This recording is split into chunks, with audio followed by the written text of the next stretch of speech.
जिस प्रकार मोती सीपी के कठोर आवरण में वर्षों तक पलता है, तब अपनी चमक से लोगों को आकर्षित करता है, ठीक उसी प्रकार विद्यार्थियों को भी अपनी मेहनत की सीपी में अपने भविष्य को पाला जाता है और वह भविष्य एक दिन ऐसा चमकता है कि न केवल परिवार अपितु पूरा समाज उससे प्रकाशित होता है।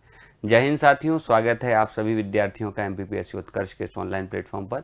और मेरा नाम है विक्रमादित्य। तो जैसा कि आप सभी लोग देख पा रहे हैं कि आज हम हिंदी विषय के अंतर्गत यानी एमपीपीएससी मुख्य परीक्षा के पेपर क्रमांक 5 के अंतर्गत, जिसे हम सामान्य हिंदी के नाम से जानते हैं, और वहाँ पर एक टॉपिक जो नया नया ऐड हुआ है जिसका नाम है शब्द शक्ति, उस टॉपिक को लेकर के विचार विमर्श करने के लिए एकत्रित हुए हैं। मतलब मैं यहाँ शुरू करने जा रहा हूँ और बाद में आप रिकॉर्डेड क्लास के माध्यम से इस टॉपिक को देखेंगे। जैसा कि मैं आपको बता दूं कि एमपीपीएससी उत्कर्ष यानी कि ये मान के चलिएगा मध्य प्रदेश में सबसे विश्वसनीय ऑनलाइन प्लेटफॉर्म एमपीपीएससी के मामले में है, जैसा कि आप सभी जानते हैं। और लगातार उस मंच के माध्यम से विद्यार्थियों को बहुत सारे टॉपिक जो हैं नए पाठ्यक्रम के पहुंचाए जा रहे हैं। चूँकि बहुत सारे मैं अगर कहूँ तो सीरीज, जैसे अगर आप देखेंगे तो लगातार प्रारंभिक परीक्षा को लेकर के सर्वज्ञ सीरीज, उसका आयोजन लगातार हो रहा है। और वहीं दूसरी ओर मुख्य परीक्षा को लेकर लाइव क्लास संभव सीरीज के माध्यम से आप तक पहुंच रही हैं। उम्मीद है कि आप सभी जो है उन कक्षाओं का लाभ ले रहे होंगे। इसके अतिरिक्त मैं बताना चाहूँगा कि अब तक आपके सामने हिंदी में इसी वर्ष यानी 2024 की मुख्य परीक्षा के पहले आपके पास एक छंद टॉपिक और एक आपके पास रस टॉपिक की वीडियो पहुंच चुकी होगी। अगर आपने अभी तक उन वीडियोस को नहीं देखा है तो इसी यूट्यूब चैनल पर थोड़ा सर्च कीजिए, आपको मिल जाएगा। रस और छंद की वीडियो आप तक पहुंच चुकी होंगी। और अब आज हम चर्चा करेंगे शब्द शक्ति के बारे में। जिन विद्यार्थियों ने अभी तक सिलेबस नहीं देखा है तो मैं उनको बता दूं कि पेपर क्रमांक 5 के अंतर्गत कुल मिलाकर प्रश्नों की संख्या 8 होती है। और चूंकि स्ट्रेटजी वीडियो भी आपका इसी यूट्यूब चैनल पर पड़ा हुआ है, अगर आपको यही नहीं पता कि तैयारी कैसे करनी है, कहाँ से शुरुआत करें, रेफरेंस बुक कौन कौन सी हों, पढ़ने का क्रम क्या रहे, तो वो भी आप देख सकते हैं। साथ ही मैं बताऊंगा कि आपको अगर पूरा सिलेबस आप ध्यान से देखेंगे तो प्रश्न क्रमांक 5 के अंतर्गत कुल मिलाकर के 10 टॉपिक शामिल हैं, जिनमें से 6 टॉपिक आपकी वोकैबलरी से संबंधित हैं यानी पर्यायवाची, विलोम आदि, और वहीं 4 टॉपिक हिंदी व्याकरण से जुड़े हुए हैं, जिनमें विराम चिन्ह है, जिनमें वाक्य विचार है, जिनमें वर्तनी शोधन है और जिनमें शब्द शक्ति है। विराम चिन्ह के लिए आप मतलब वर्ष 2022 या 23 के मेंस के दौरान पढ़ाया हुआ है, अगर आप चाहें जब तक नहीं आ रहा है तब तक आप उनको देख सकते हैं पुरानी प्लेलिस्ट में जा करके। खैर, मैं अभी यहाँ पर शुरू करने जा रहा हूँ शब्द शक्ति, जो एमपीपीएससी मुख्य परीक्षा के पेपर क्रमांक 5 के अंतर्गत क्वेश्चन नंबर 5 के अंतर्गत शामिल एक नया टॉपिक है। तो चलिए शुरुआत करते हैं। देखिए, शब्द शक्ति 2024 से शामिल होने वाला एक नया टॉपिक है और इस टॉपिक के अंतर्गत कुछ आयाम हमने निर्धारित किए हैं। चूँकि मैं क्लास रिकॉर्ड करना शुरू कर रहा हूँ, क्योंकि अभी मुझे भी इस बात का एक सटीक अनुमान नहीं है कि कितनी देर में ये क्लास पूरी होगी, पर एक अनुमान है कि लगभग 1.5 या 2 घंटे के आसपास, मतलब मेरा जो अनुमान है वो 1.5 घंटे के आसपास जा रहा है। 90 मिनट के आसपास ये क्लास जाएगी और उसमें हमें ये सारे टॉपिक कवर करना है। ठीक है, मैं टॉपिक शुरू करूं उसके पहले जो विद्यार्थी बहुत ज़्यादा मतलब अवेयर नहीं है तो वो थोड़ा समझिएगा कि जो प्रश्न क्रमांक 1 है हिंदी के पेपर में यानी पेपर नंबर 5 में, जो प्रश्न क्रमांक 1 है इसमें कंप्लीट आपके सामने कंप्लीट हिंदी से कुल मिलाकर के 25 प्रश्न आते हैं। यानी क्वेश्चन नंबर 1 आपका 75 मार्क्स का है ना। आप सिलेबस देखें, पैटर्न देखें तो बहुत अच्छा होगा। तो जो शब्द शक्ति है, तो मुझे एक अनुमान लगता है कि शब्द शक्ति का एक प्रश्न आपका यहाँ पर बन सकता है ना। मतलब क्वेश्चन नंबर 1 के अंतर्गत जहाँ कुल मिलाकर कंप्लीट सिलेबस से आपके 25 प्रश्न पूछे जाने हैं, रस से, छंद से, संधि से, समास से, वाक्य संरचना से, विराम चिन्ह से, शब्द शक्ति से, यानी सारे टॉपिक में से कुल मिलाकर 25 क्वेश्चन आना है।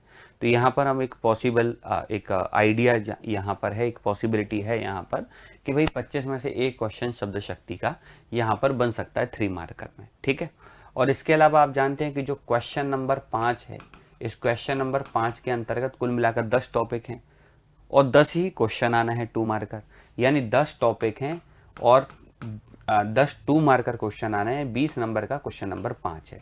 तो मैं ऐसा अनुमान लगा रहा हूँ कि यहाँ 10 में से एक क्वेश्चन और यहाँ 25 में से एक क्वेश्चन शब्द शक्ति का आपको मिल जाएगा। तो मेरा जो अभी अनुमान जा रहा है कि शब्द शक्ति आप ये मान के चलिए 3 मार्कर और 2 मार्कर दोनों ही प्रकार के क्वेश्चन बनेंगे। और अधिकतम अगर मैं प्रश्नों की बात करूं तो 3 मार्कर में बन सकता है एक और 2 मार्कर में बन सकता है एक। मिनिमम भी और अधिकतम भी अनुमान यही है। अगर मिनिमम भी हुआ तो एक यहाँ पूछ लेंगे, एक यहाँ पूछेंगे। अधिकतम की बात आती है तो हो सकता है कि यहाँ पर 3 की जगह 3 मार्कर में एक की जगह एक क्वेश्चन और पूछ लें। खैर जब हम पढ़ने बैठें तो हमेशा सोचें कि मेहनत ज़्यादा होनी है, ठीक है, और अंक की अपेक्षा थोड़ी सी कम रखें। वैसे भी आप पढ़ते ही हैं कर्मण्येवाधिकारस्ते मा फलेषु कदाचन, कि कर्म पर हमारा अधिकार है, फल पर हमारा अधिकार नहीं है। इच्छा है बात अलग है, लेकिन अधिकार नहीं है, वो तो ईश्वर हमको वापस देगा। जो हम मेहनत करेंगे तो आयोग की ओर से हमें वो मेहनत का परिणाम वापस मिलेगा, ठीक है। तो मैं एक अनुमान लगा रहा हूँ कि शब्द शक्ति टॉपिक आपके लिए परीक्षा में 5 अंक निर्धारित करता है, ठीक है। ये अनुमान है भाई, 2024 से ये टॉपिक शामिल हो रहा है, ठीक है। वर्ष 2023 तक अगर मैं कहूँ तो शुरुआत से लेकर, जब से एमपीपीएससी हो रहा है तब से शुरुआत से लेकर के, और हमने 2010 के बाद से सिनेरियो पूरा अच्छे से देखा है, तब से शब्द शक्ति टॉपिक एमपीपीएससी में शामिल नहीं था, अब शामिल है। तो कैसे पढ़ें इसको, तो हम इसमें देखेंगे तो शब्द का परिचय, अर्थ का परिचय, क्योंकि देखिए जब शब्द नहीं जानेंगे तो शब्द शक्ति कैसे जानेंगे। लेकिन शब्द शक्ति का जो मूल ध्येय है वो कहीं ना कहीं अर्थ को केंद्र में रखते हुए पढ़ा जाता है। इसलिए हमें शब्द को भी जानना है, अर्थ को भी जानना है। फिर हम जानेंगे कि शब्द के भेद शब्द शक्ति के आधार पर कितने होते हैं, फिर जानेंगे कि अर्थ के भेद शब्द शक्ति के आधार पर कितने होते हैं। जब हम इतना जान जाएंगे तब हम आएंगे शब्द शक्ति पर। फिर शब्द शक्ति के मूल रूप से 3 भेद मिलेंगे, अभिधा शब्द शक्ति, लक्षणा शब्द शक्ति और व्यंजना शब्द शक्ति। जब ये सारी चीज़ें क्लियर हो जाएंगी तब जा करके फिर हम चर्चा करेंगे कि भाई संभावित प्रश्न कौन कौन से हैं और वो प्रश्न किस प्रकार से परीक्षा में पूछे जा सकते हैं। तो चलिए आगे बढ़ाते हैं। सबसे पहले आता है शब्द का परिचय, ठीक है भाई। शब्द के परिचय पर पहले मर्तबा चर्चा कर लेते हैं, ठीक है। शब्द किसे कहते हैं, ठीक है। तो मतलब ये केवल कॉन्सेप्ट क्लियर करने के लिए मैं आपके सामने स्पष्ट कर रहा हूँ। शब्द किसे कहते हैं, प्रश्न पूछे जाने की पॉसिबिलिटी ना के बराबर है ये शब्द। तो हमने कहा कि वर्णों, आप लिखते भी चलिएगा, वर्णों अथवा अक्षरों, वर्णों अथवा अक्षरों से मिलकर, वर्णों अथवा अक्षरों से मिलकर बनी हुई, वर्णों अथवा अक्षरों से मिलकर बनी हुई सार्थक, सार्थक मैं कहूँ या अर्थपूर्ण कहूँ, ठीक है। वर्णों अथवा अक्षरों से मिलकर बनी हुई सार्थक या अर्थपूर्ण इकाई शब्द है, ठीक है, या मैं कहूँ शब्द कहलाती है, ठीक है। जैसे, और हमेशा याद रखिए जो भी विद्यार्थी, जब तक आपकी बात पूरी नहीं होती तब तक आप फुल स्टॉप मत लगाइए, आप सेमीकोलन लगाइए, अर्धविराम लगाइए, और इसे लगाने के बाद आप जैसे लिखें, और जैसे के बाद में फिर आप इस चिन्ह का प्रयोग कर सकते हैं, निर्देशक चिन्ह का, ठीक है। और इसके बाद में फिर आप लिख सकते हैं, जैसे मैं लिख दिया आपके सामने मान लीजिए राम, या मैंने लिख दिया आपके सामने मान के चलिएगा अंबर, ठीक है, ठीक है। ये बात समझ में आ गया होगा, ठीक है। चलिए देखिएगा, या कोई भी मैं शब्द आपके सामने लिख दूं तो आपने देखा अच्छा कि बहुत सारे वर्ण, बहुत सारे का मतलब कम से कम 2 तो होंगे ही होंगे। तो वर्ण या अक्षर जब आपस में मिलते हैं, देखिए वैसे तो क्या होता है, वर्ण और अक्षर में भी कॉन्सेप्ट के आधार पर अंतर होता है ना। जैसे उदाहरण के तौर पर बता देता हूँ, राम अपने आप में एक शब्द है, ठीक है। और अगर मैं ये कहूँ कि राम शब्द में अक्षर कितने, तो 2 अक्षर है, र और म, ठीक है, ये दोनों अक्षर हो गए आपके सामने।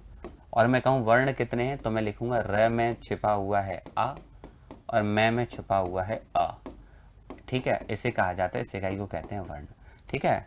अब इसको ना तोड़ना पॉसिबल नहीं है, इसको तोड़ना संभव नहीं है। मिला जुला करके अगर हम ये कहें वर्ण क्या है, तो भाषा की सबसे छोटी लिखित इकाई, माफ़ कीजिएगा, भाषा की सबसे छोटी लिखित इकाई। हाँ मैंने यही बोला, मैं माफ़ी क्यों मांग रहा था, मेरा दिमाग क्या है रिकॉर्ड करते समय एकदम से बाहर चला गया था अगली क्लास की चिंता में। चलो खैर, तो मैंने क्या लिखा कि र में आ छुपा हुआ है, म में आ है ना। तो अब इससे ज़्यादा तोड़ा नहीं जा सकता, है ना। तो इसी को हम कहते हैं वर्ण, यानी कि भाषा की सबसे छोटी लिखित इकाई क्या कहलाई? वर्ण। तो खैर आपको ज़्यादा इससे लेना देना नहीं है। अभी वर्तमान में एमपीपीएससी की जो परीक्षा है उसमें वर्णमाला टॉपिक शामिल ही नहीं है, ठीक है। तो हमने लिखा वर्ण या अक्षर जब आपस में मिलते हैं और तब वो एक अर्थपूर्ण इकाई बना लेते हैं और उस इकाई को कहते हैं शब्द। जैसे आपने देख लिया ये, अच्छा इसे कहते हैं शब्द, समझ में आ गया। यानी मिला जुला करके एक बात आप समझ गए कि जब तक मौखिक है तब तक ध्वनि, और ध्वनि को जैसे ही लिखित रूप दे दिया जाए तो वो कहलाती है वर्ण। और वर्णों का ही मैं एक प्रकार से कहूँ स्वरों को वर्णों के साथ में बोलने से या व्यंजनों को स्वर वर्णों के साथ बोलने से अक्षर जैसी एक इकाई बनती है, और जब ये आपस में मिलते हैं तब क्या बनते हैं? शब्द। अब शब्द और पद में भी अंतर होता है, वो भी हम आने वाले समय में समझा देंगे, और ये सब मिलकर के बनाते हैं वाक्य, है ना। कुछ इस प्रकार से व्याकरण में प्रक्रिया चलती है और इससे अभी आपको ज़्यादा लेना देना नहीं है। वैसे तो मैं बता देता हूँ इनमें भी अपने आप में अंतर होता है। जैसे देखिए भाई, ध्वनि वह इकाई है जो केवल और केवल मौखिक है। जैसे मैंने बोला, मान लीजिए मैंने बोला तो ये ध्वनि है, और जैसे ही मैंने इस आ को प्रतीक चिन्ह बना दिया तो वो कहलाएगा वर्ण। और ऐसे ध्वनियाँ जिनमें दो वर्ण शामिल हैं उसे हम अक्षर कह देते हैं, या मैं कहूँ वह ध्वनि जिसका क्षरण नहीं हुआ है उसे अक्षर कहते हैं। जैसे मान लीजिए मैंने आपके सामने लिख दिया क, तो क अपने आप में एक अक्षर है, ठीक है। क अपने आप में एक अक्षर है, इसका क्षरण नहीं हुआ, ये अवियोजित है, ठीक है। ये हो गया भाई, है ना, ध्वनि, वर्ण और अक्षर। मतलब तीनों को लगभग आप सिमिलर मान लीजिए। खैर इसको स्किप कीजिए और सीधा आगे बढ़िए। शब्द और पद, शब्द और पद में भी एक जरा सा अंतर होता है, अंतर मैं बता देता हूँ। अगर मान लीजिए मैंने आपके सामने ऐसा लिख दिया राम, तो ये अपने आप में एक शब्द है, बिल्कुल बात सही है।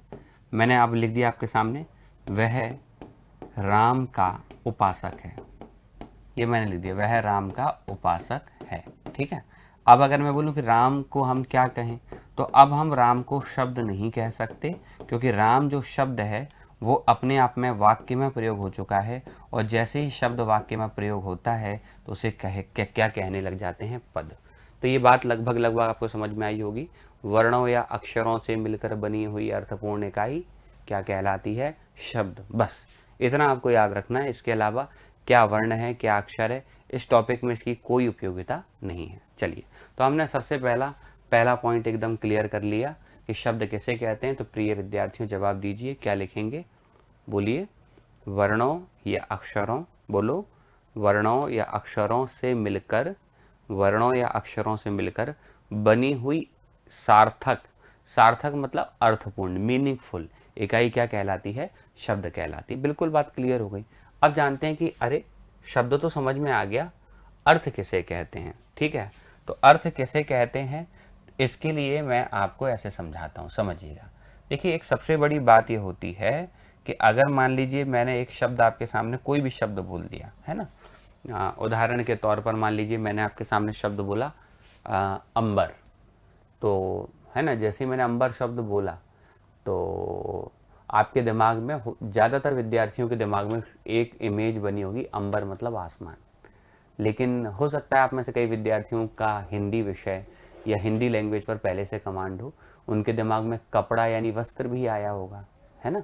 क्योंकि जैसे हम बोलते हैं भगवान श्री राम पीताम्बर हैं, पीताम्बर मतलब पीले अंबर धारण करते हैं। और अंबर का मतलब क्या होता है? कपड़ा, क्लोथ, ड्रेस जैसे आप बोल सकते हैं। तो अब बताइए, शब्द तो मैंने एक ही बोला अंबर, पर आप में से 90% विद्यार्थियों के दिमाग में आया क्या? आसमान। और 10% विद्यार्थियों के दिमाग में क्या आया? कपड़ा। तो शब्द और अर्थ में बेसिकली अंतर ये होता है कि जो सुनाई दे वो तो शब्द है, और बुद्धि जो आशय ग्रहण करती है उसे अर्थ कहते हैं। अच्छा, ये आप सोच रहे होंगे सर ये सब बत्तीबाजी वाली बातें ये हमारे किस काम की, और ये एमपीपीएससी ने यहाँ क्यों डाल दिया? तो उसके पीछे भी एक रीज़न सुनो। है क्या कि हमारे जो षड दर्शन है, शब्द दर्शन में से अगर देखें आप, सांख्य, योग, न्याय, वैशेषिक, मीमांसा और वेदांत, इनमें से एक दर्शन है मीमांसा दर्शन। और मीमांसा दर्शन के बारे में जब भी आप पढ़ेंगे तो आप ये पाएंगे कि इस दर्शन की सबसे बड़ी उपयोगिता है कि इसने वेदों की जो खोई हुई प्रतिष्ठा है उसको वापस दिलाया। जब बौद्ध धर्म अपने चरम पर था तो उस दौरान वेदों में लिखी हुई बातों को गलत ठहरा दिया जाता था, और उस दौरान हुआ क्या कि मीमांसा दर्शन के जो प्रसिद्ध आचार्य थे उन लोगों ने एक नए टॉपिक का इजाद किया और वो नए टॉपिक का नाम क्या था? शब्द शक्ति। अरे बोले शब्द शक्ति कैसे टॉपिक बना? तो उन्होंने क्या है, जैसे कुछ मुद्दे छेड़ दिए। जैसे मैंने बोला आपसे बताइए पानी, सोच लिया आपने, पानी का मतलब बड़े खुश हो रहे हो वाटर शब्द सोच करके। अब मान लीजिए मैंने बोला कि अरे उसने मेरी मेहनत पर पानी फेर दिया, तो अब बताइए यहाँ पर पानी का मतलब क्या है? वाटर हुआ या बर्बाद करना हुआ? तो आप कहेंगे बर्बाद करना हुआ। मैंने कहा कि वह सबके सामने शर्म से पानी पानी हो गया, तो अब यहाँ पानी पानी का मतलब ये तो नहीं हुआ कि वह लिक्विड बन गया। ठीक है, तो मतलब शब्द वो है जो लिखा हुआ है, शब्द वो है जो हम पढ़ रहे हैं, शब्द वो है जो हमने सुन लिया। किताब में लिखा हुआ है शब्द है, कानों से सुन लिया शब्द है, लेकिन अर्थ तो वो है ना जो बुद्धि ग्रहण करती है। कई बार ऐसा होता है विभिन्न प्रकार के धर्म ग्रंथ, चाहे वो इस्लामिक हो, क्रिश्चियन हो या फिर हिंदू रिलीजन से रिलेटेड धर्म ग्रंथ हो, दुनिया के प्रत्येक धर्म ग्रंथ में शब्द लिखे हुए हैं, स्पष्ट रूप से अर्थ तो नहीं रहते। तो अब ऐसे में व्यक्ति क्या करता है, उन धर्म ग्रंथों को पढ़ता है और अपनी छोटी छोटी सी इतनी इतनी सी कुत्सित बुद्धि लगाता है, और बुद्धि लगा करके कहता है अरे इस ग्रंथ में तो ऐसा लिखा है, इस ग्रंथ में तो ऐसे लिखा है, वेदों में तो ऐसे लिखा है, रामचरितमानस में तो ऐसे लिखा है। अरे भाई छोटी सी बुद्धि से अगर उसका अर्थ ग्रहण किया है तो तुम उस शब्द को क्यों बदनाम कर रहे हो? जब आप उस शब्द में छिपे हुए अर्थ को पता करेंगे ना, तब समझ में आएगा कि अरे इसका अर्थ तो ये हुआ। इसीलिए एक बड़े प्रसिद्ध आचार्य रहे, आचार्य का नाम हुआ चिंतामणि, और आचार्य चिंतामणि ने बड़ी चिंता करते हुए एक बड़ी बात कही। आचार्य चिंतामणि ने कहा कि जो सुन परे, ये है ना, सुन परे मतलब सुनाई पड़े, है ना, जो सुन परे सो शब्द है, जो सुन परे सो शब्द है, जो समुझे परे, समझे परे सो अर्थ है। ठीक है, जो सुन परे सो शब्द है और जो समझे परे सो अर्थ है। अर्थात, है ना, अर्थात करके हम क्या लिख सकते हैं? अर्थात हुआ। देखिए आप तो पूरा पढ़ें विस्तार से, लास्ट में जाकर मैं क्वेश्चन बता दूंगा, धीरे धीरे ही हुई सब काजा। ठीक है, सब समझ में आ जाएगा, बस बेफिक्र होकर पढ़िएगा। मैं अगर ऐसे प्रेशर ले लूँगा कि अरे वही ऐसा ना हो कि विद्यार्थी सोचे कि 15-20 मिनट में टॉपिक हो जाए, तो मैं भी अच्छे से नहीं बता पाऊँगा, और आप भी अगर ये अपेक्षा करो कि नहीं सर वो तो 15 मिनट में ही क्लियर हो जाना चाहिए, तो ऐसे क्लियर नहीं होती वही चीज़ें। मुख्य परीक्षा की तैयारी हवा में नहीं होती, ज़मीन पर होती है ना। तो जो सुन परे सो शब्द है, जो समझे परे सो अर्थ है। अर्थात जो सुनाई दिया है ना, जो सुनाई दे या पढ़ने में आए वह शब्द है, वह शब्द है। जबकि बुद्धि के द्वारा, बुद्धि द्वारा जो आशय ग्रहण किया जाता है, आशय ग्रहण किया जाता है, वो अर्थ है, वह अर्थ है। ठीक है, समझ में आ गया होगा उम्मीद है। ठीक है, लगभग लगभग, है ना। अभी थोड़ा सा समझ लो ना, आपसे शब्द पर आप उलझोगे ना अर्थ पर आप उलझोगे, बेफिक्र रहिए। अभी आप बस इतना समझ लीजिए, कुल मिलाकर शब्द जो है वो सुनने का विषय है, वो पढ़ने का विषय है, वो अर्थ जो है वो समझने का विषय है। क्योंकि जब तक हमें शब्द और अर्थ के बीच का अंतर नहीं पता होगा, तब तक आप शब्द शक्ति नहीं समझ पाएंगे। ऐसा क्यों बोल रहे हैं सर आप? तो जरा देखिए, जैसे मान लीजिए मैंने आपके सामने एक शब्द लिख दिया, ठीक है, जैसे मैंने शब्द लिख दिया पत्थर। पत्थर शब्द सुनते ही आपके दिमाग में एक ही शब्द आएगा, ले दे करके स्टोन आएगा, है ना। या मैं कहूँ पत्थर कह लीजिए, भाटा कह लीजिए, सिल कह लीजिए, प्रस्तर कह लीजिए, पाहन कह लीजिए, आएगा तो पत्थर ही आपके दिमाग में। लेकिन मान लीजिए मैंने इससे रिलेटेड 2 सेंटेंस बनाए, ठीक है, दोनों सेंटेंस बनाए मैंने आपके सामने। एक तो लिख दिया मैंने पागल पत्थर फेंक रहा है, एक तो मैंने बना दिया पागल पत्थर फेंक रहा है, ठीक है। और दूसरा मैंने बना दिया आपके सामने, देखिए कि मैंने दूसरा पत्थर बना दिया, दूसरा सेंटेंस बनाया आपके सामने, उसका दिल तो पत्थर है, ठीक है, दिल तो पत्थर है। कई बार हम कहते हैं ना अरे भाई वो तो इंसान नहीं है, उसका दिल तो पत्थर है। ठीक है, हम कई बार ऐसे बोल देते हैं। खैर आप में से बहुत सारे लोग यंगस्टर हैं, मैक्सिमम लोग, तो आप ऐसे बोल देते अरे उस व्यक्ति के दिल में तो भावना ही नहीं, उसका दिल तो पत्थर है।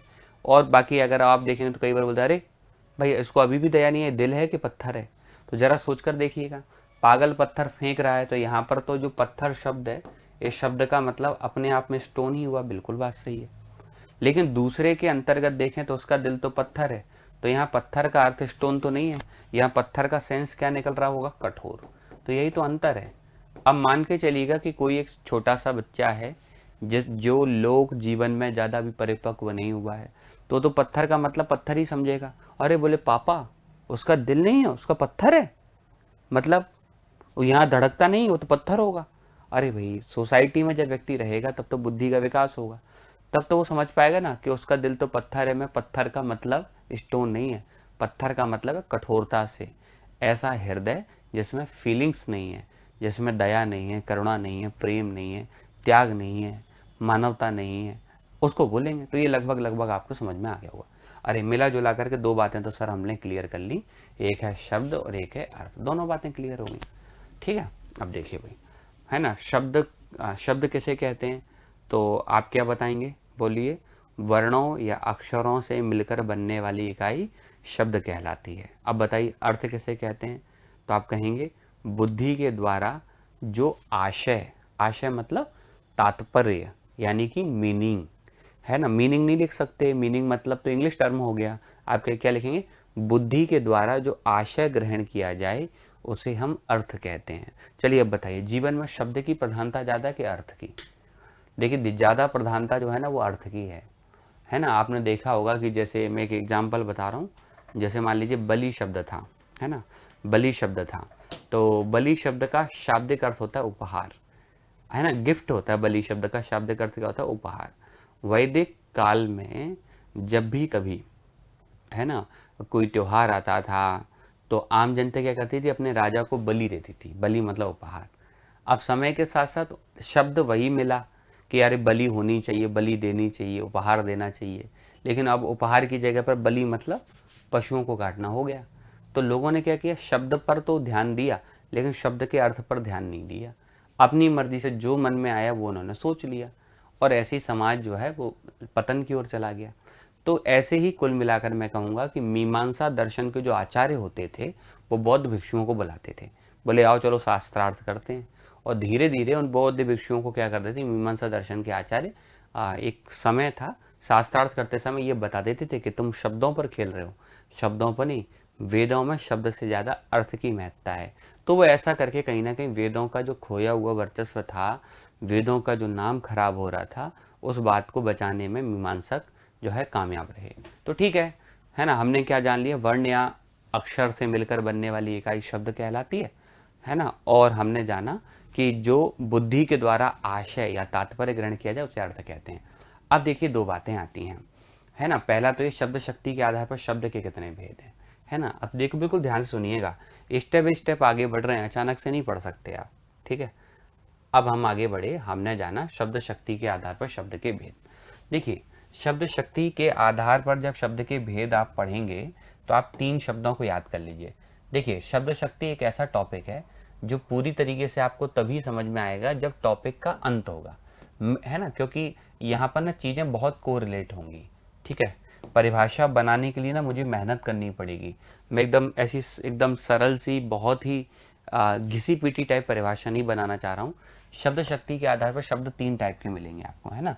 देखिए ध्यान दीजिएगा, मैं अभी भी जो कह रहा हूँ, मान लीजिए कई विद्यार्थी ऐसे हों जो अदर एग्ज़ाम दे रहे हों, है ना, या मान लीजिए जिन्होंने पहले पढ़ा हुआ है, तो मैं बता दूं शब्द के भेद पढ़ने के बहुत तरीके होते हैं। जैसे एक होता है आपका रचना या बनावट के आधार पर, इस आधार पर तो भाई शब्द के तीन भेद होते हैं। जैसे हम कहते हैं मान लीजिए रूढ़ शब्द, एक कहते हैं हम यौगिक शब्द, और एक कहते हैं हम योग रूढ़ शब्द, ऐसे तो तीन भेद होते हैं। ठीक है, इसके अलावा अगर मैं बात करूं तो इतिहास के आधार पर, इतिहास के आधार पर शब्द के फिर पांच भेद होते हैं। जैसे हम कहते हैं तत्सम, जैसे हम कहते हैं तद्भव, ठीक है, जैसे हम कहते हैं देशज, जैसे हम कहते हैं विदेशज, और जैसे हम कहते हैं संकर।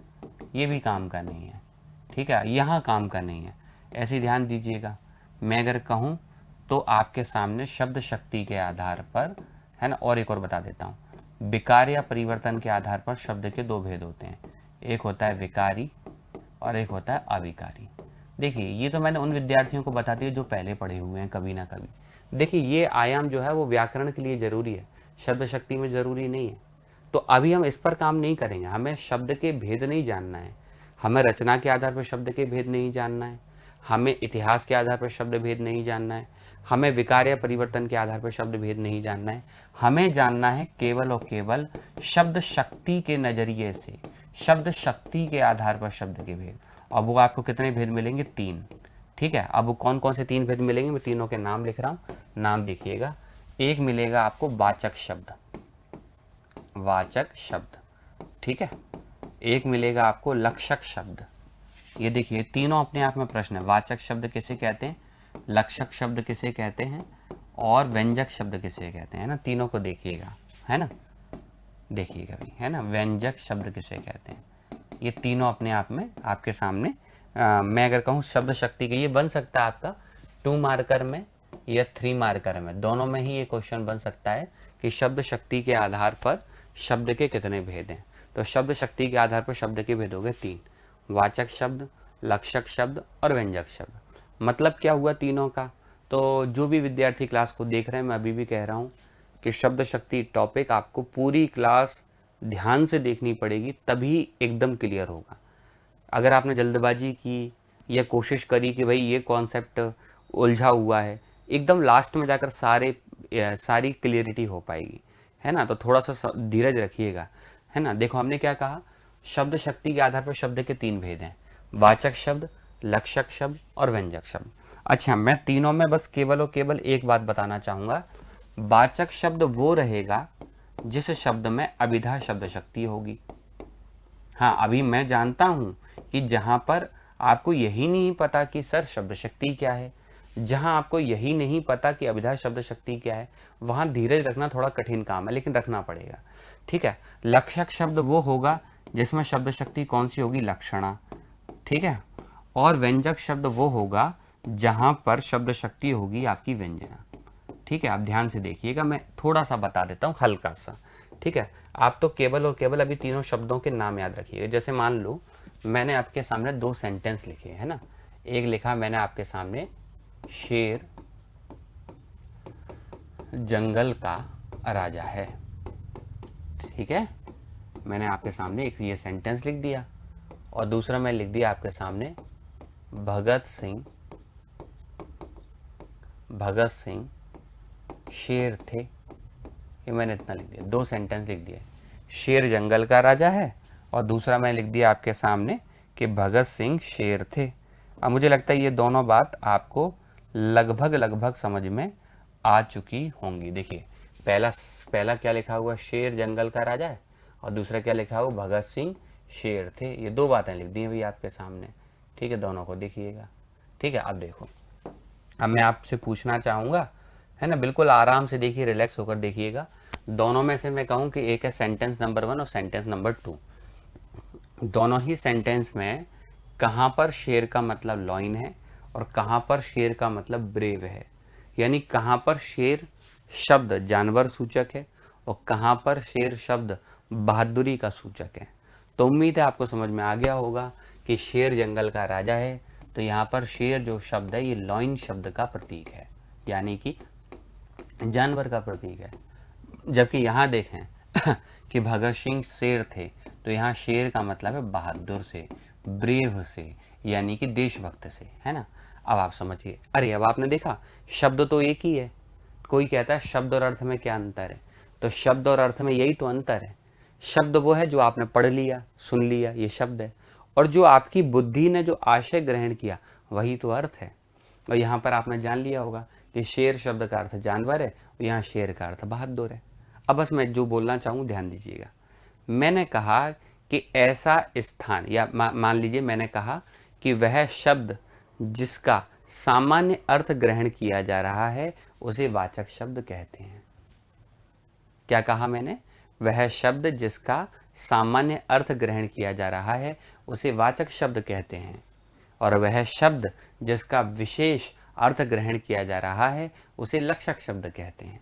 तो उम्मीद है बात समझ में शायद आई होगी कि अगर हम यहाँ पर देखेंगे तो ये है अपने आप में, अगर मैं बात करूँ तो ये हुआ अपने आप में वाचक शब्द और ये हुआ अपने आप में लक्षक शब्द।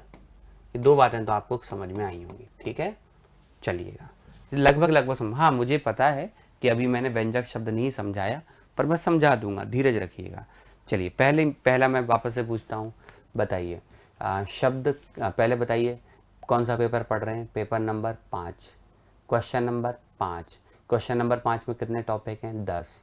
उनमें से कौन सा टॉपिक पढ़ रहे हैं हम लोग? शब्द शक्ति। शब्द शक्ति के लिए सबसे पहले क्या जानना पड़ेगा? शब्द। तब बताइए शब्द किसे कहते हैं? तो आपने बताया, मैं मान लेता हूँ कि आप बता रहे हैं कि वर्ण या अक्षर से मिलकर बनने वाली अर्थपूर्ण इकाई शब्द कहलाती है। ठीक है भाई। अब मैंने कहा चलिए बताइए अर्थ किसे कहते हैं? तो आप क्या बताएंगे कि अर्थ किसे कहते हैं? तो आप क्या बताएंगे? बुद्धि के द्वारा जो आशय ग्रहण किया जाए उसे अर्थ कहते हैं। हो गया क्लियर? शब्द भी क्लियर हो गया, अर्थ भी क्लियर हो गया। ठीक है, चलिए अब आगे बढ़ाते हैं। अब हमने कहा कि अब बताइए शब्द शक्ति के आधार पर शब्द के कितने भेद हैं? तो शब्द शक्ति के आधार पर शब्द के 3 भेद हैं, वाचक शब्द, लक्षक शब्द और व्यंजक शब्द। बताइए वाचक शब्द किसे कहते हैं? वह शब्द जिसमें या वे शब्द जिसमें अभिधा शब्द शक्ति पाई जाती है उसे वाचक शब्द कहते हैं। पहली परिभाषा। या क्या कहेंगे? वे शब्द जिनमें या वे शब्द जिनका मूल अर्थ या सामान्य अर्थ ग्रहण किया जाता है उसे वाचक शब्द कहते हैं। फिर हमने कहा बताइए लक्षक शब्द किसे कहते हैं? तो आप क्या बताएंगे? वे शब्द जिनमें लक्षणा शब्द शक्ति पाई जाती है या वे शब्द जो विशेष अर्थ धारण करते हैं उन्हें हम लक्षक शब्द कहते हैं। क्लियर हो गया? और वे शब्द जो व्यंजना शब्द शक्ति से संबंधित हों उन्हें व्यंजक शब्द कहेंगे। आने वाले समय में ऐसा हम कह देंगे, बेफिक्र रहिएगा, है ना। चलिए मैं एक काम करता हूँ, तीनों की डेफिनेशन कम से कम लिख देता हूँ यहाँ पर, है ना। तीनों की डेफिनेशन लिख देता हूँ ताकि आपको किसी प्रकार का कोई उलझन ना हो, है ना। तीनों को मैं कहीं ना कहीं आपके सामने लिख देता हूँ। देखिए चलिए मैंने लिखा आपके सामने, तीनों की डेफिनेशन लिख देता हूँ। सबसे पहले आपके सामने लिखा है वाचक शब्द। वाचक शब्द, ठीक है, एक डेफिनेशन आपके सामने ही आएगी। दूसरा लिख देता हूँ लक्षक शब्द, है ना, लक्षक शब्द। बस अभी तो केवल डेफिनेशन देखो, सब कुछ लास्ट में जाके क्लियर होगा, ठीक है। और एक लिख दिया मैंने आपके सामने व्यंजक शब्द। 3 बातें क्लियर कर लेते हैं ना, ठीक है। देखिए क्या लिखेंगे? वे शब्द जिनमें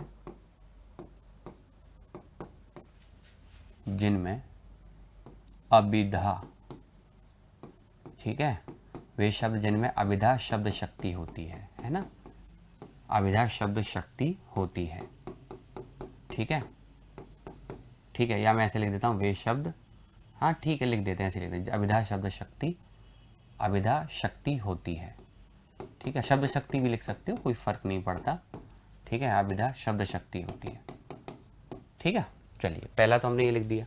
या क्या लिखते हैं? अथवा करके ये भी लिख सकते हैं, वे शब्द, है ना, जो सामान्य अर्थ ग्रहण करते हैं, सामान्य अर्थ ग्रहण करते हैं, ठीक है। हो गया भाई, ये होती है अभिधा, ये होता है आपका अपने आप में वाचक शब्द। लक्षक शब्द किसे कहते हैं? तो क्या बनाएंगे? वे शब्द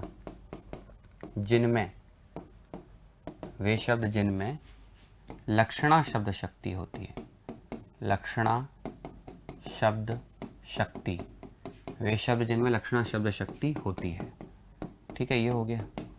फिर हमने कहा व्यंजक शब्द, क्या कहेंगे? वे शब्द जिनमें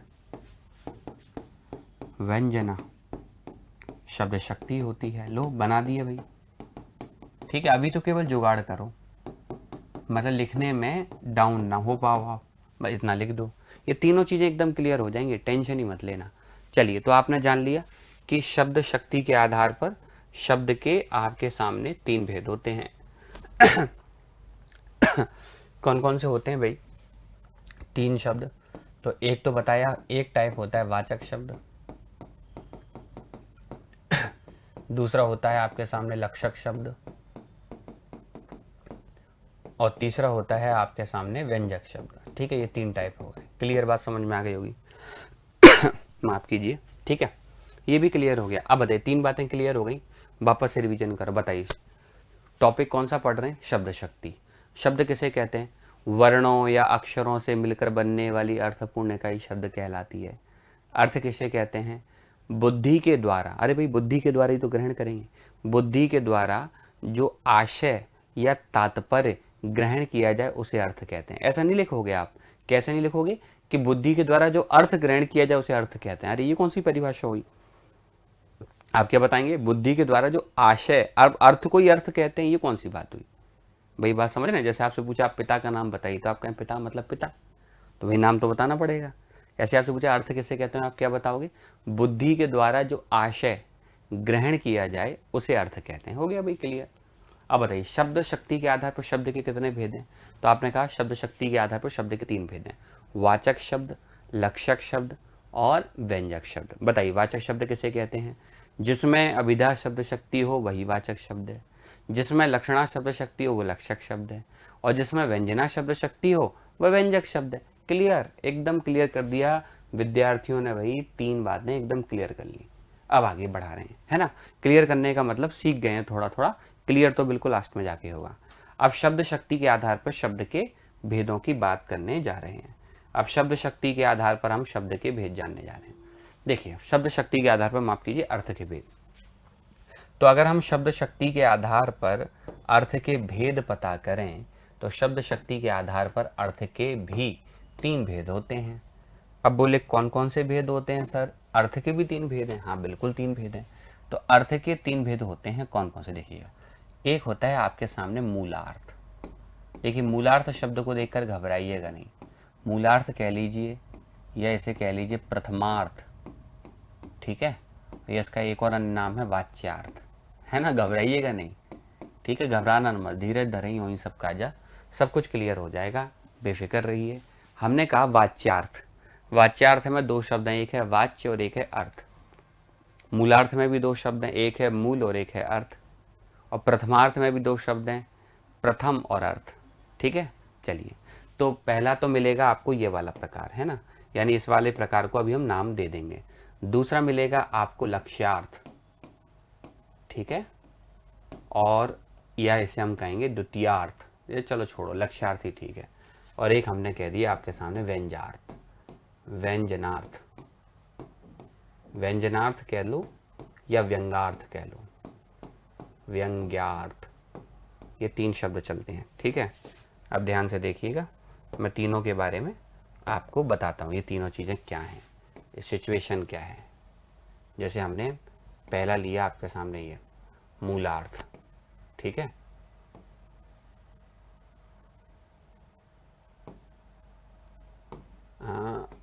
बन जाओ भाई, विद्यार्थी परेशान हो जाएंगे, इंतज़ार करना पड़ेगा उनको। ठीक है, देखो एक है आपके सामने ये कॉन्सेप्ट, एक है आपके सामने ये कॉन्सेप्ट, है ना, इसको भी देखना ध्यान से, और तीसरा और आखिरी ये देखना अपने आप, देखो। ठीक है, तो ये 3 हो गए भैया आपके सामने। अब तीनों का मतलब क्या समझिएगा, है ना, बहुत ध्यान से समझना। देखो अभी मैं वही एग्जाम्पल लिख रहा हूँ आपके सामने ताकि ये 2 एकदम क्लियर होते चलेंगे। देखिए मैंने अभी वही जो पुराने 2 एग्जाम्पल हैं उनको मैं लिख दे रहा हूँ।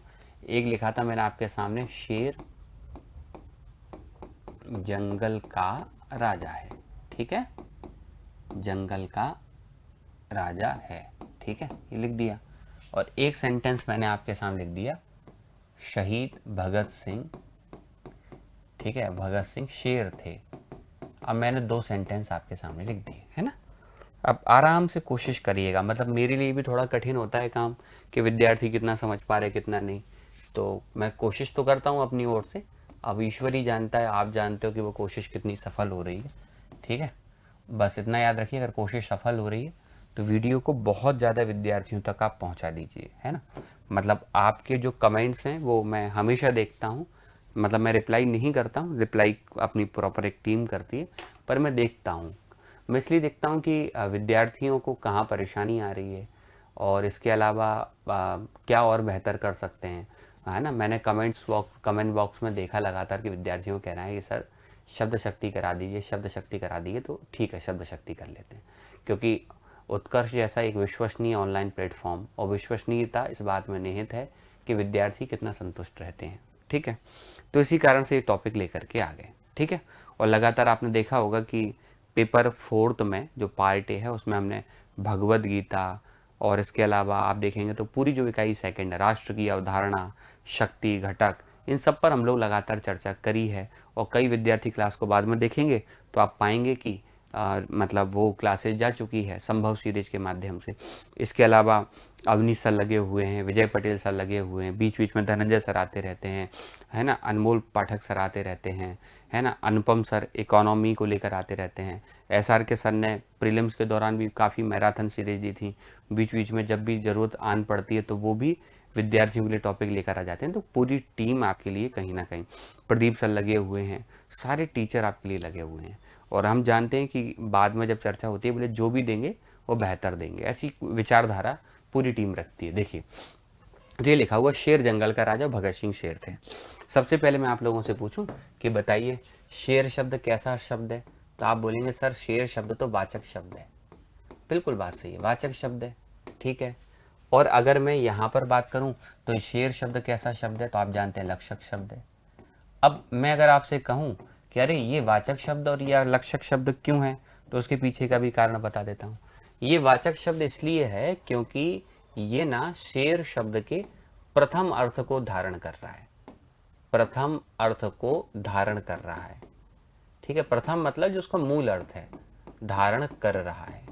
देखिए भाई शेर का मतलब तो शेर ही होता है, लॉइन मतलब लॉइन, तो प्रथम अर्थ को धारण कर रहा है इसलिए ये वाचक शब्द है। अरे क्या बात है, ये देखिए भगत सिंह शेर थे, तो यहाँ शेर का देखो मैंने कहा ना, शेर शब्द में कोई भी पूछे तो पहला व्यक्ति तो अर्थ यही बताएगा जानवर, दूसरा अर्थ क्या बताएगा और क्या होता है शेर का मतलब, तो व्यक्ति कहेगा बहादुर।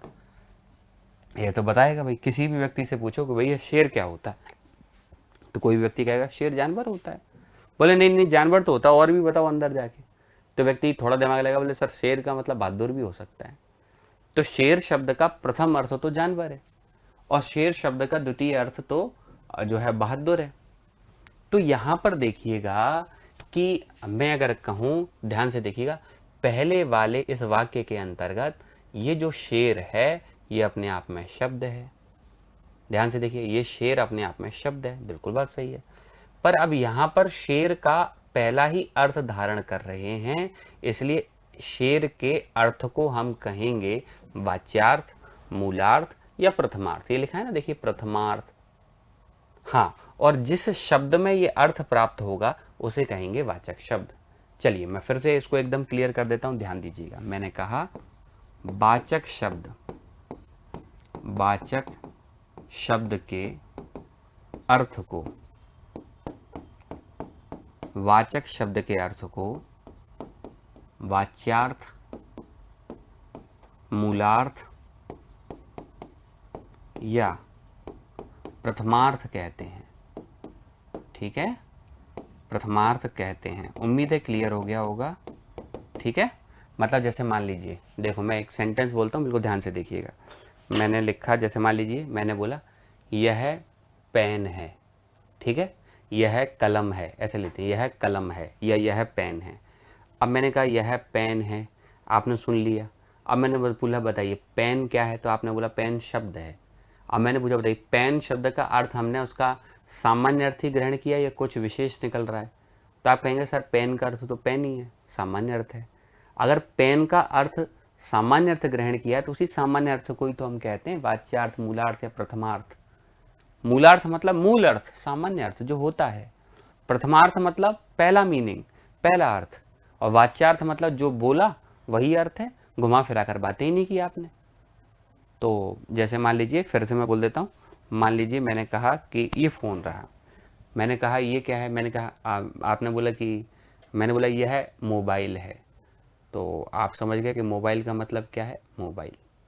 बिल्कुल बात सही है, मोबाइल का मतलब क्या है, मोबाइल। ठीक है, अब मैं बोलूँ बताइए मोबाइल शब्द कैसा शब्द है, तो आप कहेंगे सर वाचक शब्द है। बोले वाचक शब्द क्यों है, क्योंकि उसके पहले ही मीनिंग को धारण किया जा रहा है, इसलिए वो वाचक शब्द है। और जो मीनिंग या जो अर्थ ग्रहण किया जा रहा है उसे कहते हैं वाच्यार्थ। कुल मिलाकर जिस शब्द के पहले ही अर्थ को ग्रहण किया जाए उस अर्थ को तो कहते हैं मूलार्थ, या उसे कहते हैं प्रथमार्थ, या उसे कहा जाता है अपने आप में वाच्यार्थ, और उस शब्द को क्या कहते हैं, वाचक शब्द। यानी प्रत्येक वाचक शब्द में मूलार्थ होता है। ठीक है, ठीक इसी तरीके से आगे बढ़ाते हैं। लक्ष्यार्थ क्या है तो हम बता देते हैं। लक्षक शब्द के, लक्षक शब्द में, लक्षक शब्द में उपस्थित अर्थ को लक्ष्यार्थ कहते हैं। ठीक है, ये भी क्लियर हो गया, लक्ष्यार्थ कहते हैं। और ठीक इसी तरीके से व्यंजनार्थ की या व्यंग्यार्थ की मैं डेफिनेशन बना देता हूं। क्या डेफिनेशन बनेगी, देखिए देखिए, है ना। व्यंजक शब्द, 3 प्रकार के शब्द थे ना, देखिए भाई, वाचक, लक्षक और व्यंजक। तो इसी से डेफिनेशन बना देते हैं। व्यंजक शब्द में निहित, निहित मतलब छिपा हुआ, अर्थ ही व्यंग्यार्थ है। क्लियर, खत्म काम। ठीक है, एकदम क्लियर हो गया। चलिए, है ना। अब देखिए, मैं देखिए, अब मैं इस चीज को थोड़ा सा एग्जाम्पल देके समझा देता हूँ। ठीक है, शब्द शक्ति पर हम पहुंचेंगे, पर मैं एक एग्जाम्पल और दूंगा, क्योंकि मुझे ऐसा लगता है कि विद्यार्थियों को क्या पता समझ में आया कि नहीं आया। चलो, मैंने एक सेंटेंस लिखा आपके सामने, ध्यान से देखिएगा, है ना। जैसे मैंने बोला कि पुलिस को देखकर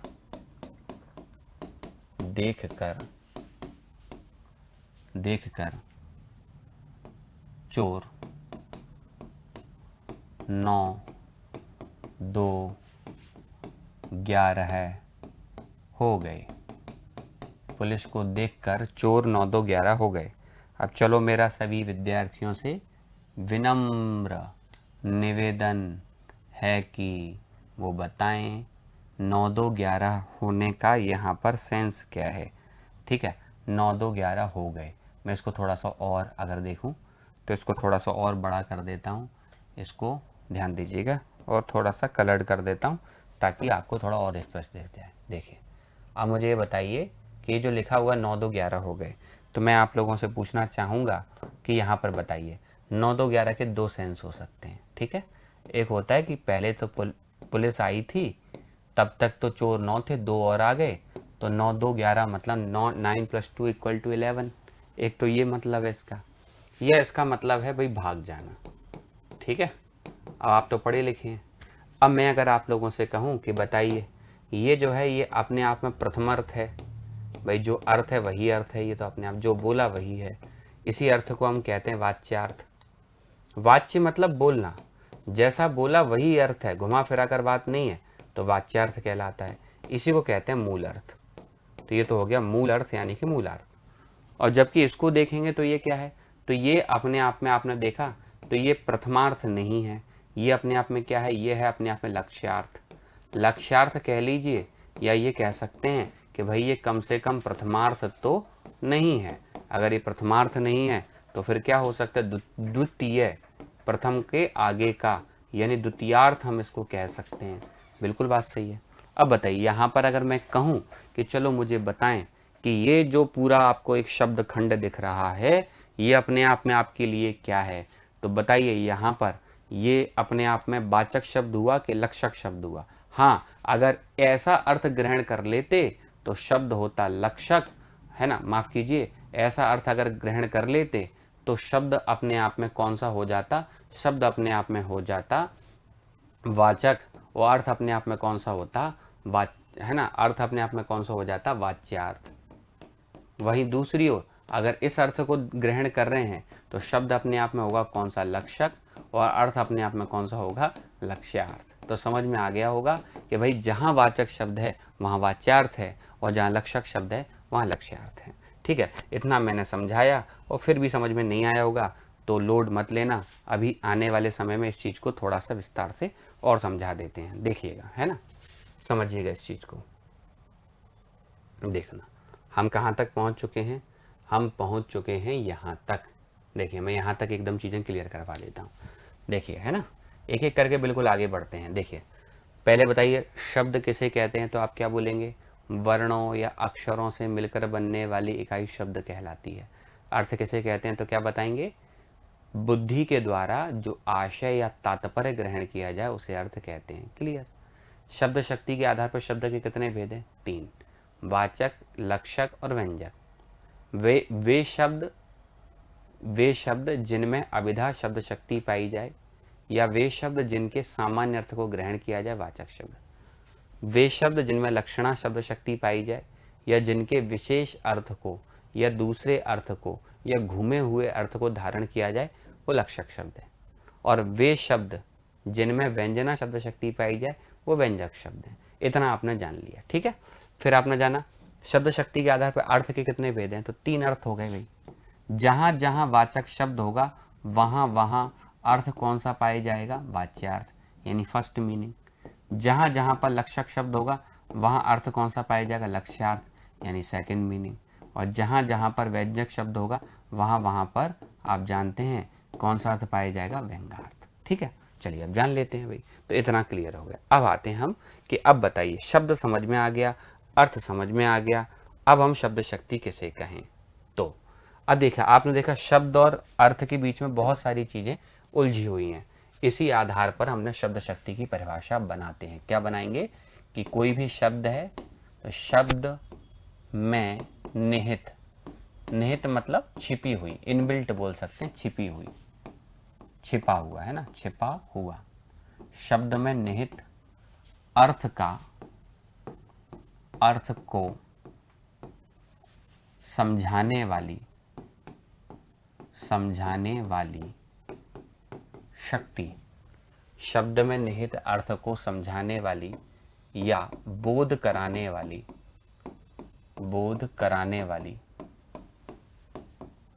शब्द में निहित अर्थ है ना का बोध कराने वाली शक्ति ही शब्द शक्ति है, शक्ति ही शब्द शक्ति है।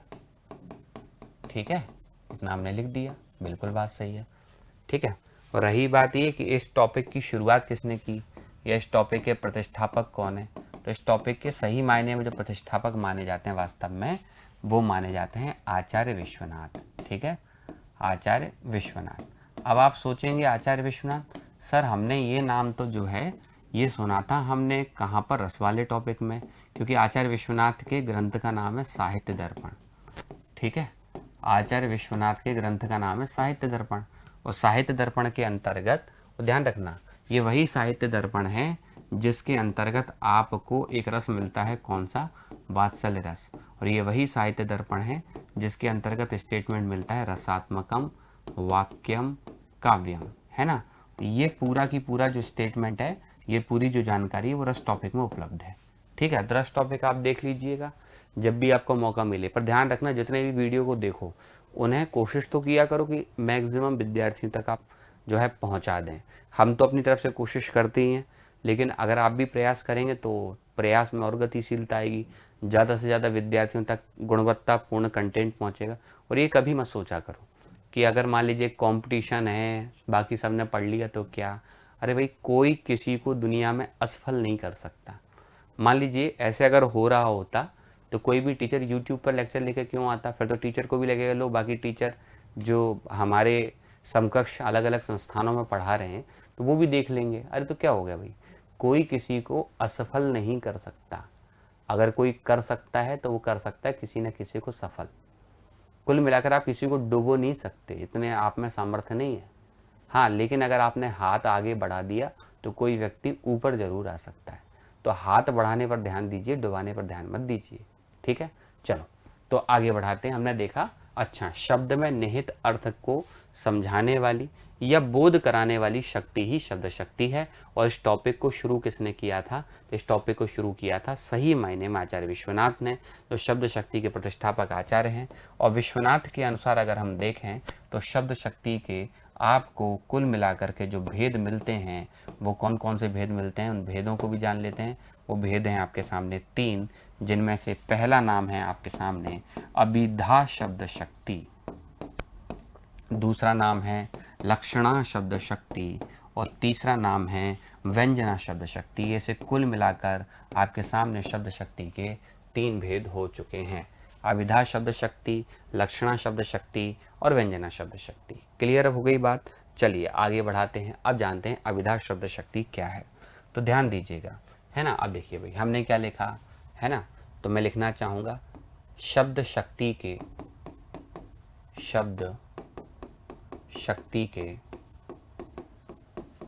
3 भेदों में से एक, 3 भेदों में से एक अभिधा है। ठीक है ना। शब्द शक्ति के 3 भेदों में से एक अभिधा है जिसका आशय, जिसका जो, ऐसा लिख देते, माफ कीजिए, जो वाचक शब्द के, देखिए इस चीज को बहुत ध्यान से लिखना, जो वाचक शब्द के, ठीक है, जो वाचक शब्द के वाच्यार्थ को ग्रहण करती है। ध्यान दीजिएगा, ग्रहण करती है। ठीक है, ये बात लगभग समझ में आ गई होगी। शब्द शक्ति के 3 भेदों में से एक अभिधा है जो वाचक शब्द के वाच्यार्थ को ग्रहण करती है। अब आप सोच रहे होंगे शब्द शक्ति पाई कहाँ जाती है। तो ये शब्द शक्ति या तो ऐसा मान लो शब्द में पाई जाती है, या ऐसा मान लो कि आपके मस्तिष्क में पाई जाती है। कुल मिलाकर मैं कहूँ कहीं भी पाई जाती है। देखिए भाई, ईश्वर आपको अगर मूर्ति में है तो आपको अपने भीतर फील हो जाएगा, और आपके भीतर नहीं है तो वो मूर्ति का भी फील नहीं होगा, फिर आपको तो पत्थर लगेगा। तो ऐसे क्या होता है कि कोई भी शब्द है ना, आप बोल सकते शब्द में पाई जाती है सही मायने में, और हमारी बुद्धि उससे कनेक्शन करती है। अगर हमारी बुद्धि प्रॉपर काम करे तो हम शब्द के सही अर्थ को समझ जाएंगे, वो नहीं काम कर रही तो नहीं समझेंगे। एक बार क्या हुआ, एक बच्चा घर में बैठा था और उस बच्चे के पिता के एक मित्र आते हैं, और पिता के मित्र आकर के उस बच्चे से कहते हैं कि बेटा चाय लिया।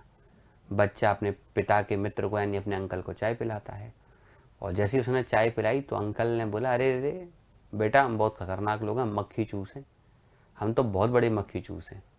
तो बच्चा सीरियस होगा, उसने माँ से जाकर के बोला कि माँ, वो अंकल जो हैं वो तो मक्खी चूस हैं, मक्खी चूस लेते हैं।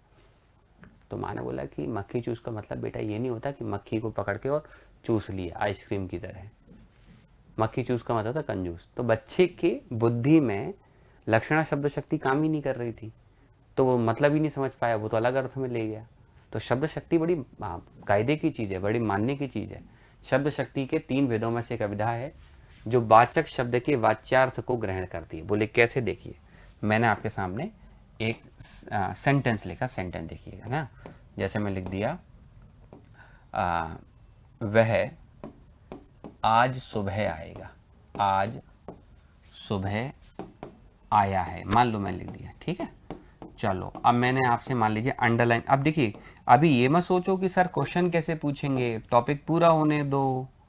ठीक है, क्वेश्चन का लोड क्यों ले रहे हो? मैंने आपसे पूछा, चलिए बताइए। सुबह शब्द को मैंने अंडरलाइन किया।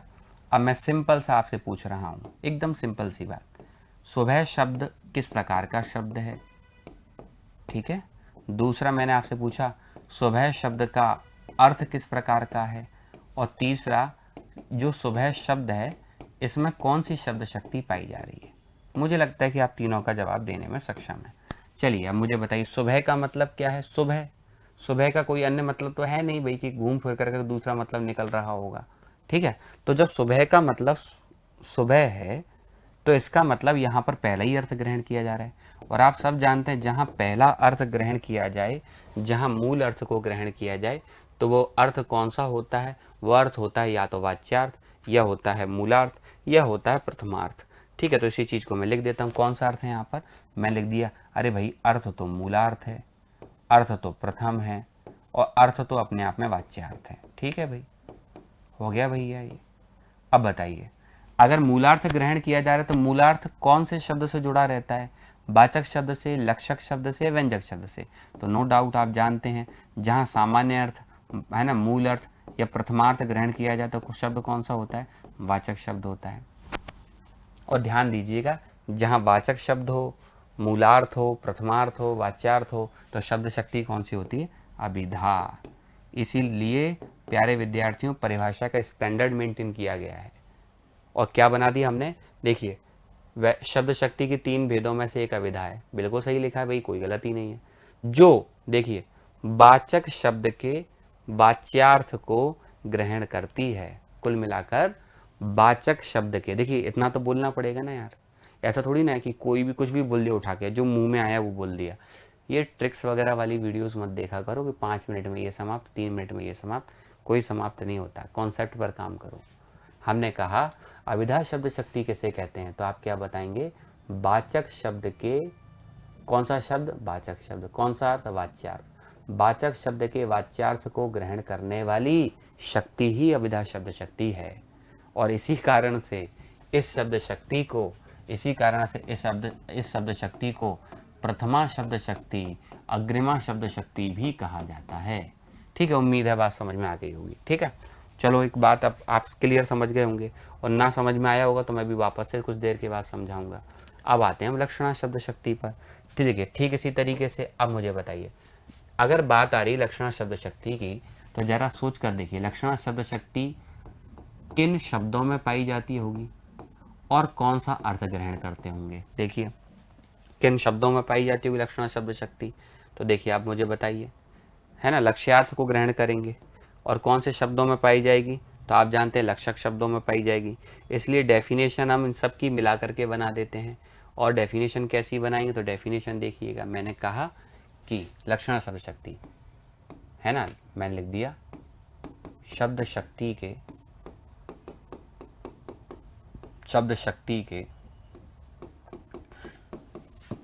3 भेदों में से 3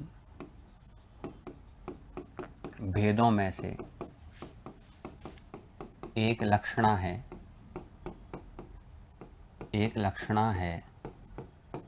ठीक है, शब्द शक्ति के 3 भेदों में से एक लक्षणा है जो लक्षक शब्द के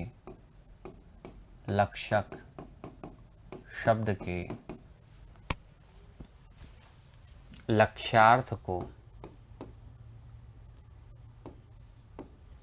जो लक्षक शब्द के लक्ष्यार्थ को ग्रहण करती है, जो लक्षक शब्द के लक्ष्यार्थ को ग्रहण करती है। ठीक है, हो गया अभी लक्षणा शब्द शक्ति। अब जैसे मैंने कहा आपके सामने देखिएगा, जैसे मैंने आपके सामने एक सेंटेंस लिखा, सेंटेंस देखिएगा, है ना, देखो मैंने लिखा, यह, जैसे मैं लिख दिया, मान लीजिए यह लड़की तो गाय है, ये लिख दिया हमने, है ना। मान लीजिए कोई भी लड़की का हम नाम लिख देते, पर ऐसा नहीं कि उसको लिख देते तो उसी नाम की कोई विद्यार्थी देखती तो ठीक नहीं लगता, इसलिए नाम लिख दिया हमने ऐसे ही, यह लड़की तो गाय है। ठीक है, अब मान लीजिए मैं लिख दिया यह लड़की तो गाय है। अब जरा आप मुझे बस ये सोच करके बताइएगा, देख कर बताइएगा कि ये जो शब्द लिखा हुआ आपके सामने गाय, इस गाय शब्द को देखो। अब गाय शब्द को अगर मैं कहूँ तो इसका एक तो होता है प्रथमार्थ, ठीक है, और एक होता है इसका लक्ष्यार्थ या द्वितीयार्थ भी इसे मैं कह सकता हूँ। ठीक है, द्वितीयार्थ यानी दूसरा अर्थ। ठीक है, अब देखिए प्रथमार्थ पर अगर आप जाओगे तो प्रथमार्थ आपको क्या मिलेगा, गाय मतलब एक पशु है, एक जानवर है। और लक्ष्यार्थ, तो गाय शब्द का एक मतलब होता है सुशील, सुशील मतलब सीधा सरल। ठीक है, सुशील कह लीजिए, ठीक है, सीधा सरल कह लीजिए, सुशीला भी कह सकते हैं, मुझे भी आइडिया है स्त्रीलिंग पुल्लिंग का, लेकिन नॉर्मल बता रहा हूँ, है ना। ठीक है, सुशील कह लीजिए, सुशीला कह लीजिए, या मैं कहूँ सीधा सरल टाइप, है ना, सीधी सरल, ऐसा मान लीजिए, ये सेंस होता है। गाय शब्द का पहला अर्थ तो यही है, लेकिन हम कहते हैं यार तुम तो गाय आदमी हो यार, मतलब एकदम सीधे सज्जन टाइप के लोग। अब मुझे बताइए यहाँ पर अगर हम देखें तो कौन सा अर्थ ग्रहण हुआ है, तो आपने पाया यहाँ हम लड़की को जानवर तो नहीं कह रहे हैं, यहाँ हम लड़की को क्या कहना चाह रहे हैं, अरे वो तो बहुत सीधी बहुत सरल लड़की है। इसलिए यहाँ पर लक्ष्यार्थ को ग्रहण किया गया है। इसलिए हम डेफिनेशन क्या बना दी, वह शब्द शक्ति जो लक्षक शब्द के लक्ष्यार्थ को ग्रहण करती है। इसका मतलब गाय अगर मैं शब्द को देखूं तो कौन सा शब्द है, ये अपने आप में लक्षक शब्द है। ठीक है, गाय अगर शब्द के अर्थ को मैं देखूं तो कौन सा अर्थ हो गया, यहाँ पर लक्ष्यार्थ हो गया। और इसी के साथ अगर मैं गाय शब्द में देखूं तो यहाँ पर जब शब्द शक्ति देखेंगे तो कौन सी शब्द शक्ति हो गई, लक्षणा। अब विद्यार्थियों का दिमाग थोड़ा चला होगा। ठीक है, मुझे भी काफ़ी डर रहता है, ऐसा नहीं कि आधी क्लास देखते ही बच्चा गायब हो जाए। ठीक है, क्लास को पूरा देखते हैं तो निश्चित रूप से आपको लाभ मिलता ही मिलता है। ठीक है, चलिए ध्यान से देखिएगा, ये हो गई लक्षणा शब्द शक्ति। अब चूंकि यहाँ तक तो आप समझ ही गए, तो मैं कुछ बातें और बता देता हूँ, है ना, ध्यान से देखिएगा, कुछ बातें और बता देता हूँ, बात समझिए, क्या क्या बातें हैं समझिएगा। सबसे पहली बात, ध्यान से देखिएगा, है ना, सबसे पहली बात मैं बता रहा हूँ, पहला पॉइंट लिखा मैंने आपके सामने, आचार्य मम्मट। ठीक है, आचार्य मम्मट एक आचार्य हैं ये, और देखिए नाम मेरे से पूछ के नहीं रखा है इन्होंने, है ना, नाम इनका ऐसा ही है, संस्कृत के आचार्य हैं आचार्य मम्मट। इनकी किताब का नाम है काव्य प्रकाश। ठीक है, काव्य प्रकाश पुस्तक। ठीक है, आचार्य मम्मट लक्षणा शब्द शक्ति के, इस फैक्ट को याद रखना, 2.2 मार्कर में पूछा जा सकता है, लक्षणा शब्द शक्ति के, और बहुत बड़ा टॉपिक होता है अपने आप में ये, लक्षणा शब्द शक्ति के, आचार्य मम्मट लक्षणा शब्द शक्ति के कुल 64 यानी 64 भेद मानते हैं, भेद मानते हैं। ठीक है, मतलब आचार्य मम्मट ने लक्षणा शब्द शक्ति के भी 64 माने, मतलब कुल मिलाकर शब्द शक्ति के कितने भेद हुए, 3, अभिधा, लक्षणा और व्यंजना। अब सोचो लक्षणा शब्द शक्ति के आचार्य मम्मट कितने भेद मान रहे हैं, 64। वो नाम भी कैसे कैसे हैं, लक्षण लक्षणा, उपादान लक्षणा, रूढ़िवादी लक्षणा, प्रयोजनवती लक्षणा। ठीक है, तो इस पर निर्भर करता है वो, तो बहुत सारे भेद इन्होंने मांगे। और आप जानते हैं जहाँ भेदों की संख्या 64 हो जाती है वहाँ पढ़ने की गुंजाइश बचती नहीं है, कोई नहीं पढ़ता इनको फिर, है ना, सिर्फ फैक्ट याद रखना है ना, 2 मार्कर में शायद पूछ लें। इसी तरीके से ध्यान से देखिएगा, आचार्य विश्वनाथ, आचार्य विश्वनाथ, विश्वनाथ आनंद नहीं है, आचार्य विश्वनाथ, वही रसात्मकम वाक्यम काव्यम, वही साहित्य दर्पण वाले आचार्य। हमने क्या लिखा, आचार्य विश्वनाथ, किताब का नाम क्या है, साहित्य दर्पण। ठीक है, क्या पूरा पॉइंट लिख देते हैं, लक्षणा शब्द शक्ति के, लक्षणा शब्द शक्ति के कुल 80 भेद मानते हैं। ठीक है, मतलब दोनों को देख रहे हैं आप, इतने भेद माने। क्यों भाई, देखिए हम तो विद्यार्थी हैं, हमको तो शब्द शक्ति का कॉन्सेप्ट समझना है। ये जो थे ना, ये शास्त्रार्थ करते थे, फिर बताते थे उस शब्द में ये शब्द शक्ति है इसलिए उसका अर्थ ये होगा, इसलिए उस शब्द में ये शक्ति है इसलिए उसका अर्थ ये होगा। तो ये शास्त्रार्थ का मामला था, हमें इससे लेना देना नहीं है, लेकिन फिर भी एक एस्पिरेंट होने के नाते हम लोग थोड़ा डीप में तो जाएंगे। अब थोड़ा डीप में कैसे जाएंगे तो समझिएगा, मैं आपको बता देता हूँ। लक्षणा शब्द शक्ति के हम लोग, मतलब हम लोग, आप और मैं, हम लोग मिलकर के लक्षणा के 80 भेदों को तो नहीं पढ़ सकते, लेकिन लक्षणा जो शब्द शक्ति है, लक्षणा शब्द शक्ति के हम कुल मिलाकर जो भेद पढ़ेंगे, है ना, जितने में पूरा काम बन जाएगा आपका आसानी से, वो भेद हम पढ़ेंगे कुल मिलाकर के 4। अब वो 4 भेद कौन कौन से होंगे, चारों के मैं नाम लिख देता हूँ, फिर चारों को समझाता हूँ। ठीक है, टॉपिक वही पूरा देखो, बहुत बड़ा टॉपिक है। ठीक है, मतलब बहुत बड़ा है लेकिन बहुत ज़्यादा भी बड़ा नहीं है, अब इतना तो पढ़ना पड़ेगा। अब वो 4 भेद कौन कौन से होते हैं लक्षणा शब्द शक्ति के, तो ध्यान देना। पहला होता है रूढ़िवादी लक्षणा, रूढ़िवादी लक्षणा। इंग्लिश माध्यम के विद्यार्थियों को विशेष दिक्कत आती है ना, तो अगर कोई वैसी प्रॉब्लम हो तो कभी भी उत्कर्ष के अपने इंदौर वाले सेंटर पर आप कभी सैटरडे संडे में आकर के, है ना, ऑलमोस्ट मतलब आप जानते हैं संडे को भी ओपन रहती है, तो सैटरडे को कभी प्रॉपर आकर के आप 15-20 मिनट का टाइम ले सकते हैं, कभी कोई छोटा मोटा कॉन्सेप्ट लग जाए तो, है ना। अगर आप मेंस दे रहे हैं तो मैं पहले श्योर करूँगा कि आप मेंस दे रहे हैं, है ना, ऐसा नहीं कि मतलब बेमतलब में ही हम इधर उधर अपना भी समय खराब करें, है ना, मेंस दे रहे होंगे तब, है ना। रूढ़िवादी लक्षणा, दूसरा हमने देखा प्रयोजनवती लक्षणा, प्रयोजनवती लक्षणा, तीसरी होती है लक्षण लक्षणा, लक्षण लक्षणा,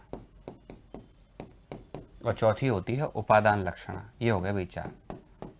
ठीक है, देखिए भाई ये हमें 4 पढ़ना है।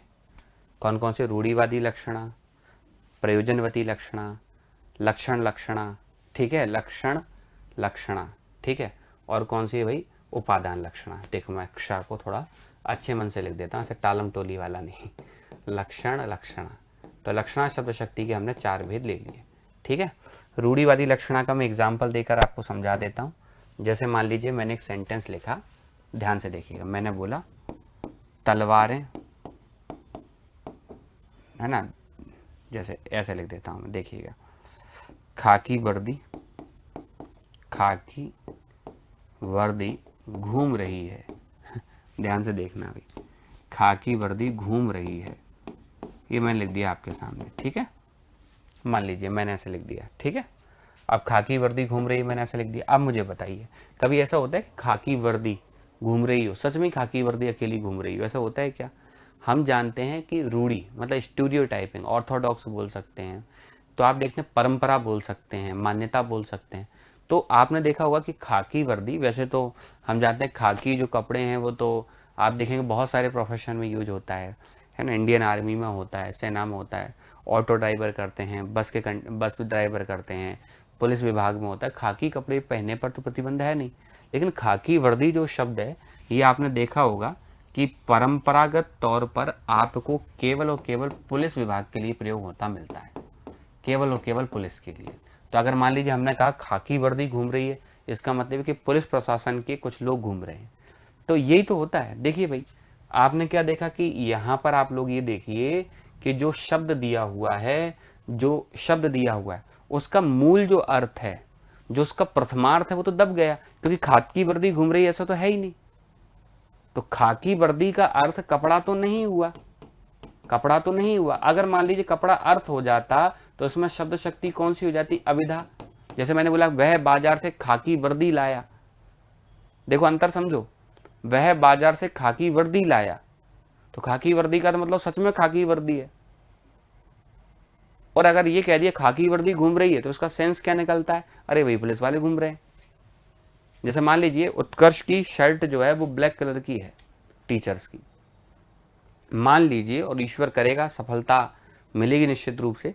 अब बोले पता चला कि आपने बोल दिया ये काली शर्ट, बड़े काली शर्ट वाले, ऐसा आपने बोल दिया काली शर्ट पढ़ा रही है, तो काली शर्ट पढ़ा रही है का मतलब काली शर्ट तो नहीं पढ़ा रही, लेकिन परंपरागत तौर पर धीरे धीरे 10-20 सालों के बाद लोग कहने लग जाएं अरे भाई ये काली शर्ट के नाम से उत्कर्ष को जानने लग जाएं। फिर तो आप समझ रहे हैं, काली शर्ट पढ़ा रही है तो इसका मतलब क्या हुआ कि काली शर्ट को पहने हुए फैकल्टी पढ़ा रही है, टीचर पढ़ा रहे हैं, है ना। तो ऐसे देखिए, ठीक है। इसी तरीके से मैंने बोला पुलिस को देखकर चोर 9-2-11 हो गए, लेकिन परंपरागत तौर पर तो आप 9-2-11 का अर्थ तो भाग जाने के रूप में ले जा रहे हैं।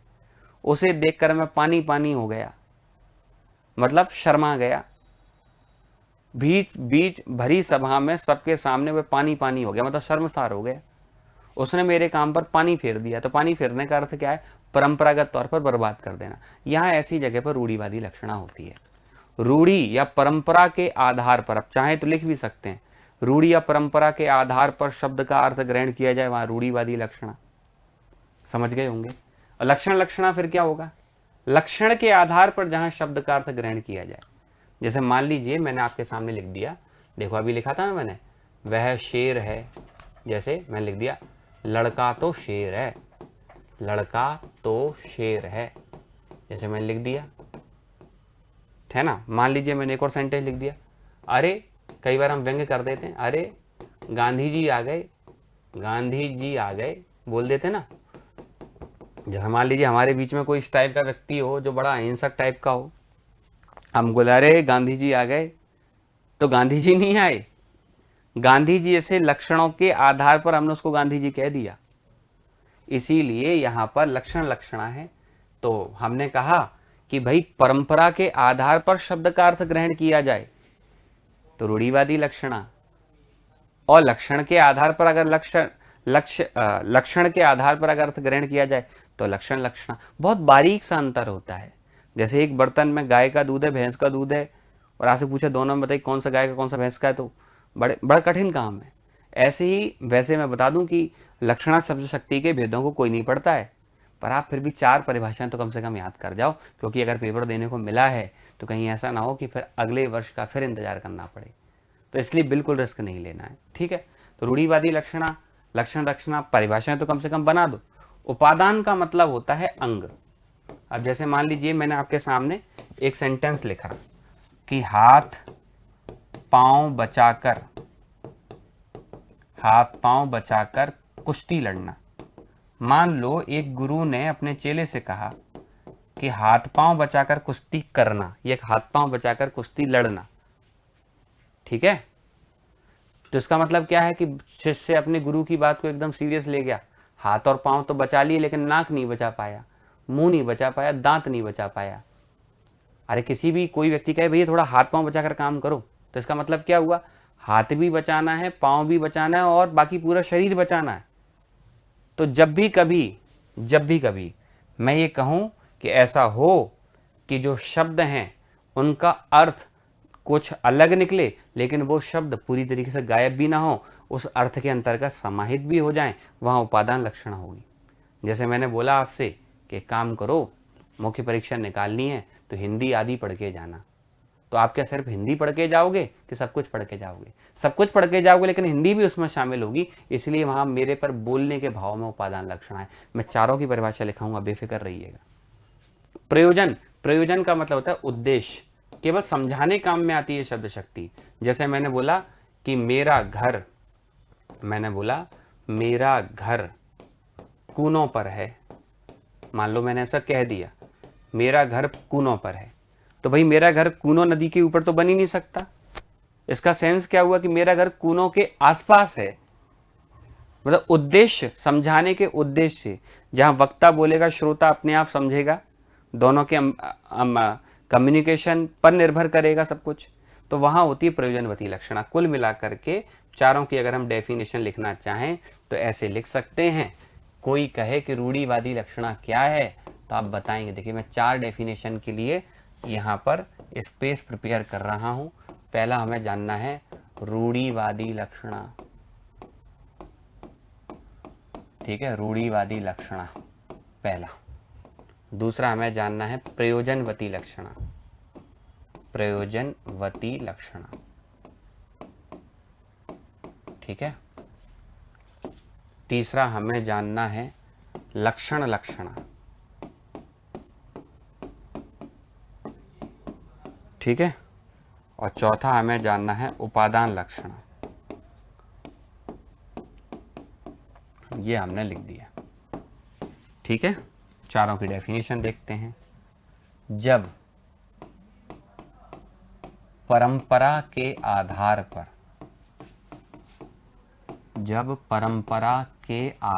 पर अर्थ ग्रहण किया जाए,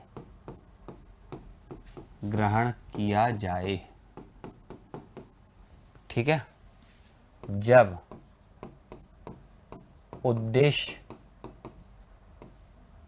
प्रकट करने वाला, ठीक है, अर्थ ग्रहण किया जाए। आप नहीं भी याद करोगे ये चारों भी तो भी काम चलेगा, टेंशन मत लेना, ठीक है।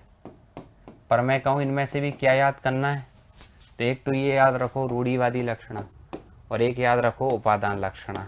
इनके चांस काफ़ी बनते हैं, ठीक है। अब हमने कहा जब लक्षण की समानता के आधार पर लक्ष्य ग्रहण हो, जब प्रयोग किए गए शब्द विशेष अर्थ धारण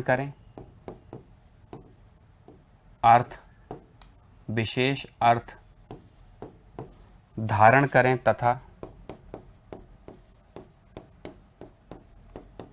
धारण करें तथा स्वयं उसका अंग हो, स्वयं उसका अंग हो।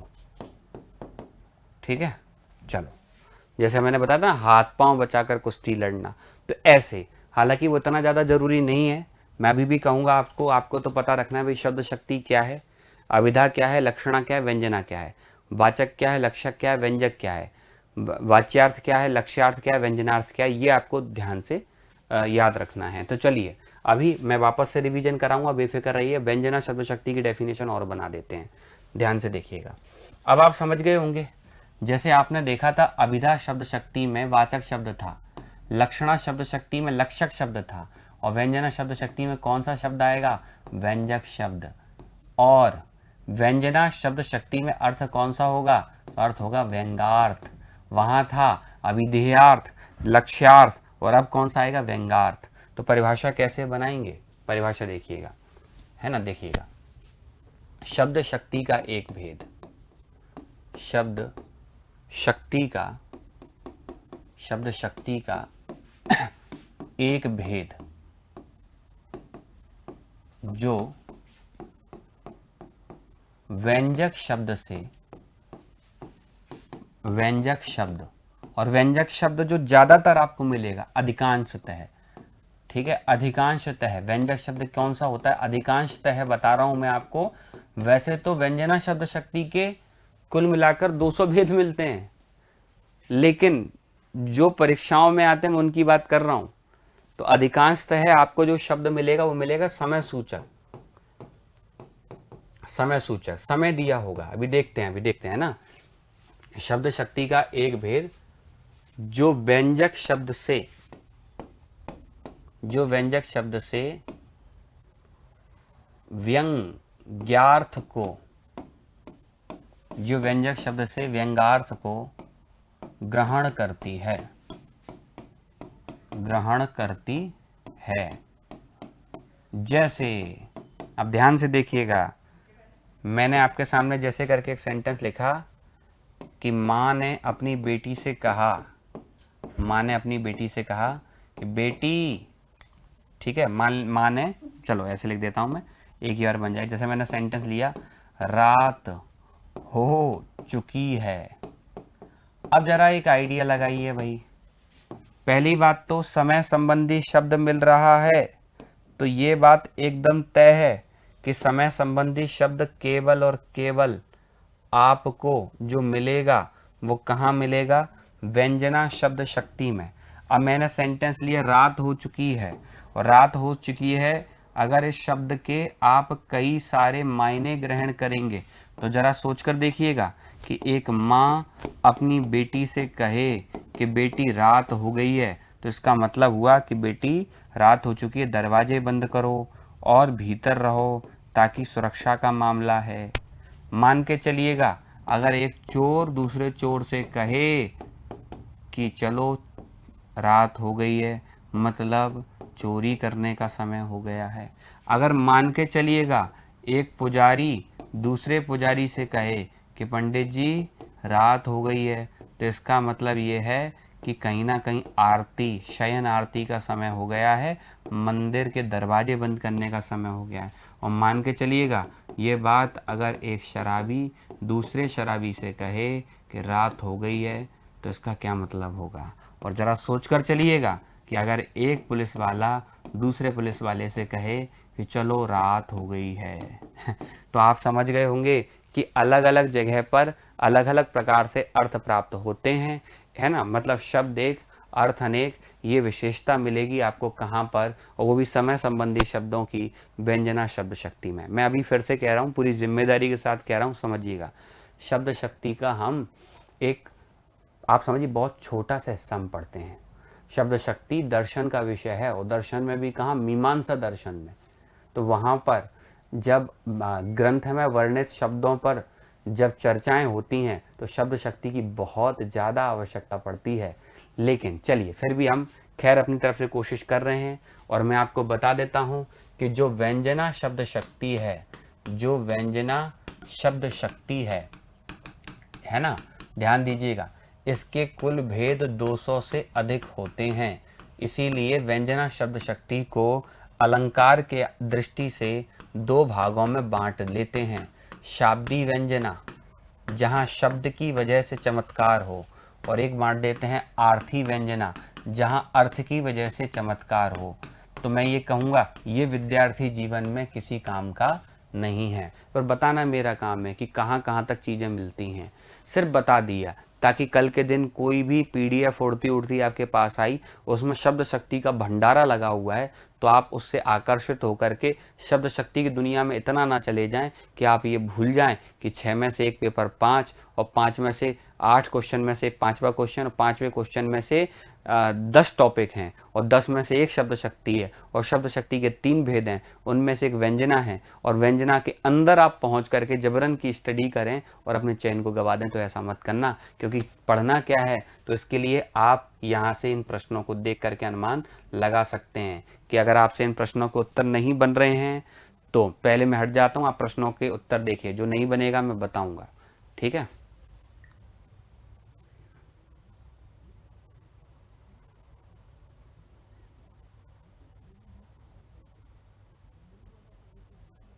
देखिए प्रश्नों को पढ़िए, समझ में आ गया होगा। ठीक है, चलिए अब हमने कहा शब्द शक्ति से क्या आशय, तो आप क्या बताएंगे? शब्द में निहित अर्थ का बोध कराने वाली शक्ति शब्द शक्ति है। खत्म। शब्द तथा अर्थ के अंतर को या इनके विभेद को स्पष्ट कीजिए। तो क्या बताएंगे? शब्द वो है जो सुनाई दे और अर्थ वो है जिसका जो आशय या तात्पर्य ग्रहण किया जाए। चिंतामणि के अनुसार शब्द शक्ति को परिभाषित कीजिए। चिंतामणि ने कहा था कि जो सुनाई दे वो शब्द है और जो तात्पर्य समझा जाए उसे अर्थ कहा जाता है, और जो शब्द और अर्थ के बीच के अंतर को स्पष्ट करे उसी को शब्द शक्ति कहते हैं। शब्द शक्ति नामकरण किसने किया? आचार्य विश्वनाथ ने किया। आचार्य मम्मट ने शब्द शक्ति को कौन सी संज्ञा दी? तो आचार्य मम्मट ने शब्द शक्ति को व्यापार भी कहा है। व्यापार का मतलब जो कहीं ना कहीं कार्य से संबंधित है, और कार्य किस चीज से संबंधित? तो शब्द के अर्थ का बोध कराने वाला माध्यम। ये इस कारण से इन्होंने व्यापार कह करके समझाया। शब्द शक्ति के मुख्यतः कितने भेद हैं भाई? 3 भेद हैं। अविधा शब्द शक्ति, लक्षणा शब्द शक्ति और व्यंजना शब्द शक्ति। आगे बढ़ते हैं। अविधा शब्द शक्ति को परिभाषित कीजिए। तो हमने कहा कि शब्द शक्ति के 3 भेदों में से एक अविधा है जो वाचक शब्द के वाच्यार्थ को ग्रहण करती है। वाचक शब्द के वाच्यार्थ को ग्रहण करे अविधा, लक्षक शब्द के लक्षार्थ को ग्रहण करे तो लक्षणा, और व्यंजक शब्द के व्यंजनार्थ को ग्रहण करे तो व्यंजना। वाचक, लक्षक, व्यंजक, वाच्यार्थ, लक्ष्यार्थ और व्यंग्यार्थ, ये तो ध्यान रखना पड़ेगा। इतना भी ध्यान नहीं रख पाओगे तो दिक्कत होगी। वाचक शब्द, जब शब्द अपने मूल अर्थ को धारण करता है तो वो वाचक शब्द कहलाता है। जब शब्द अपने दूसरे अर्थ को धारण करता है तो व्यंजक शब्द कहलाता है, लक्षक शब्द कहलाता है। और जब शब्द व्यंजना शब्द शक्ति से संबंधित हो, समय संबंधी हो, तो वो व्यंजक शब्द कहलाता है। रूढ़िवादी लक्षणा है ना, परंपरागत आधार पर शब्द का अर्थ ग्रहण किया जाए तो वहां रूढ़िवादी लक्षणा होती है। इसी तरीके से प्रयोजनवती लक्षणा, लक्षण लक्षणा, उपादान लक्षणा। शब्द में चमत्कार पाए जाने के कारण जो अर्थ प्राप्त हो वो व्यंजना, और अर्थ में चमत्कार पाए जाने के कारण जो अर्थ ग्रहण हो वो आर्थी व्यंजना। नहीं आएंगे दोनों, टेंशन मत लेना। ठीक है, मतलब पूरा बताना मेरा काम है, पर वहाँ कितनी डीप में जाना ये रोकना भी मेरा काम है। देख लेते हैं बाकी। ये मतलब मेरा अनुमान है कि ये नहीं आएंगे, आ भी जाएंगे तो मैं बता देता हूँ क्या। अगर ये आने के थोड़े बहुत भी चांस बने तो मैं कहूँगा शब्दालंकारों में व्यंजना शब्द शाब्दी व्यंजना पाई जाती है, वो अर्थालंकारों में आर्थी व्यंजना। आप में से 90% बच्चे होते हैं जो अलंकार नहीं पढ़े होते। शब्द अलंकार में 7 अलंकार होते हैं: अनुप्रास, यमक, श्लेष, पुनरुक्ति, प्रकाश, पुनरुक्ति, बदहवास और बीप्सा और वक्रोक्ति। और अर्थालंकार में 200 अलंकार होते हैं। तो शाब्दी व्यंजना शब्दालंकारों में पाई जाती है और आर्थी व्यंजना अर्थालंकारों में, तो कोई जरूरत नहीं है। आचार्य मम्मट ने लक्षणा शब्द शक्ति के कितने भेद माने? तो आचार्य मम्मट ने माने 64। विश्वनाथ ने लक्षणा के कितने माने? 80। समझ में आ गया होगा। वाच्यार्थ एवं लक्ष्यार्थ में अंतर। वाच्यार्थ को परिभाषित करिए, लक्ष्यार्थ को परिभाषित कीजिए, व्यंग्यार्थ को परिभाषित कीजिए। प्रश्न आपके सामने सेम वही है जो मैंने सोचा। अब मैं जो कह रहा हूं उस बात को समझिएगा। मैं बस इतना कहना चाहूंगा, सुनिएगा। शब्द शक्ति में आपको कितना याद रखना है? शब्द शक्ति किसे कहते हैं? शब्द में निहित अर्थ का बोध कराने वाली, शब्द में निहित अर्थ का बोध कराने वाली शक्ति ही शब्द शक्ति है। ये बात समझ में आ गई? शब्द शक्ति के कितने भेद हैं? 3, अभिधा, लक्षणा, व्यंजना। शब्द शक्ति को स्टेबल किसने किया? विश्वनाथ ने। कौन सी किताब में? साहित्य दर्पण में। पहली शब्द शक्ति कौन सी? अभिधा, दूसरी लक्षणा, तीसरी व्यंजना। अभिधा शब्द शक्ति में कौन सा शब्द होता है? वाचक शब्द। लक्षणा में लक्षक, व्यंजना में व्यंजक। अभिधा शब्द शक्ति से जो अर्थ मिलेगा वो अभिधेयार्थ, लक्षणा शब्द शक्ति में जो अर्थ मिलेगा वो लक्ष्यार्थ, और व्यंजना शब्द शक्ति में जो अर्थ मिलेगा वो व्यंग्यार्थ। जब भी कभी आप अभिधा की परिभाषा बताएं तो ऐसे बताइए, वाचक शब्द के वाच्यार्थ को ग्रहण करें, लक्षणा की लक्षक शब्द के लक्ष्यार्थ को ग्रहण करें, व्यंजना की तो व्यंजक शब्द के व्यंग्यार्थ को ग्रहण करें। ऐसे आपको कोशिश करनी है। और अगर फिर भी उलझ जाओ तो उत्कर्ष का ऑफलाइन सेंटर पर आपका हार्दिक स्वागत है ना। मतलब अगर आप मेंस दे रहे हैं और आपको लगता है कि उलझन आ रही है तो आप यहाँ पर आ सकते हैं, पूछ सकते हैं। बाकी मैं विद्यार्थियों को बता दूं कि अब तक रस टॉपिक आपके पास कंप्लीट पहुंच चुका है, छंद टॉपिक आप तक कंप्लीट पहुंच चुका है, अब शब्द शक्ति। तो इस टॉपिक को आप प्रयास किए ज़्यादा से ज़्यादा विद्यार्थियों तक पहुंचा दें। मैक्सिमम आप अपने फीडबैक अपने कमेंट बॉक्स में लिखें, और अगले जो टॉपिक आप पढ़ना चाहते हैं वो भी कमेंट बॉक्स में बता दिए। साथ ही आप कोशिश कीजिए कि लगातार 7 से 9 के बीच में लाइव क्लासेस चलती रहती हैं, और उस लाइव क्लास में आप संभव सीरीज का हिस्सा बने और नए नए टॉपिक को कंट्रोल में करें। उम्मीद है टॉपिक आपको समझ में आया होगा। शीघ्र ही मुलाकात होगी कुछ दिनों के बाद आपसे वापस से किसी नई वीडियो में। बाकी लाइव क्लास आपकी चली रही है। उम्मीद है आप लोग आनंद से पढ़ रहे होंगे, मेहनत कर रहे होंगे, और ऐसे ही उत्कर्ष के साथ आप बने रहिए, विश्वास जमाए रखिए। बहुत कुछ हम अच्छा करेंगे। धन्यवाद।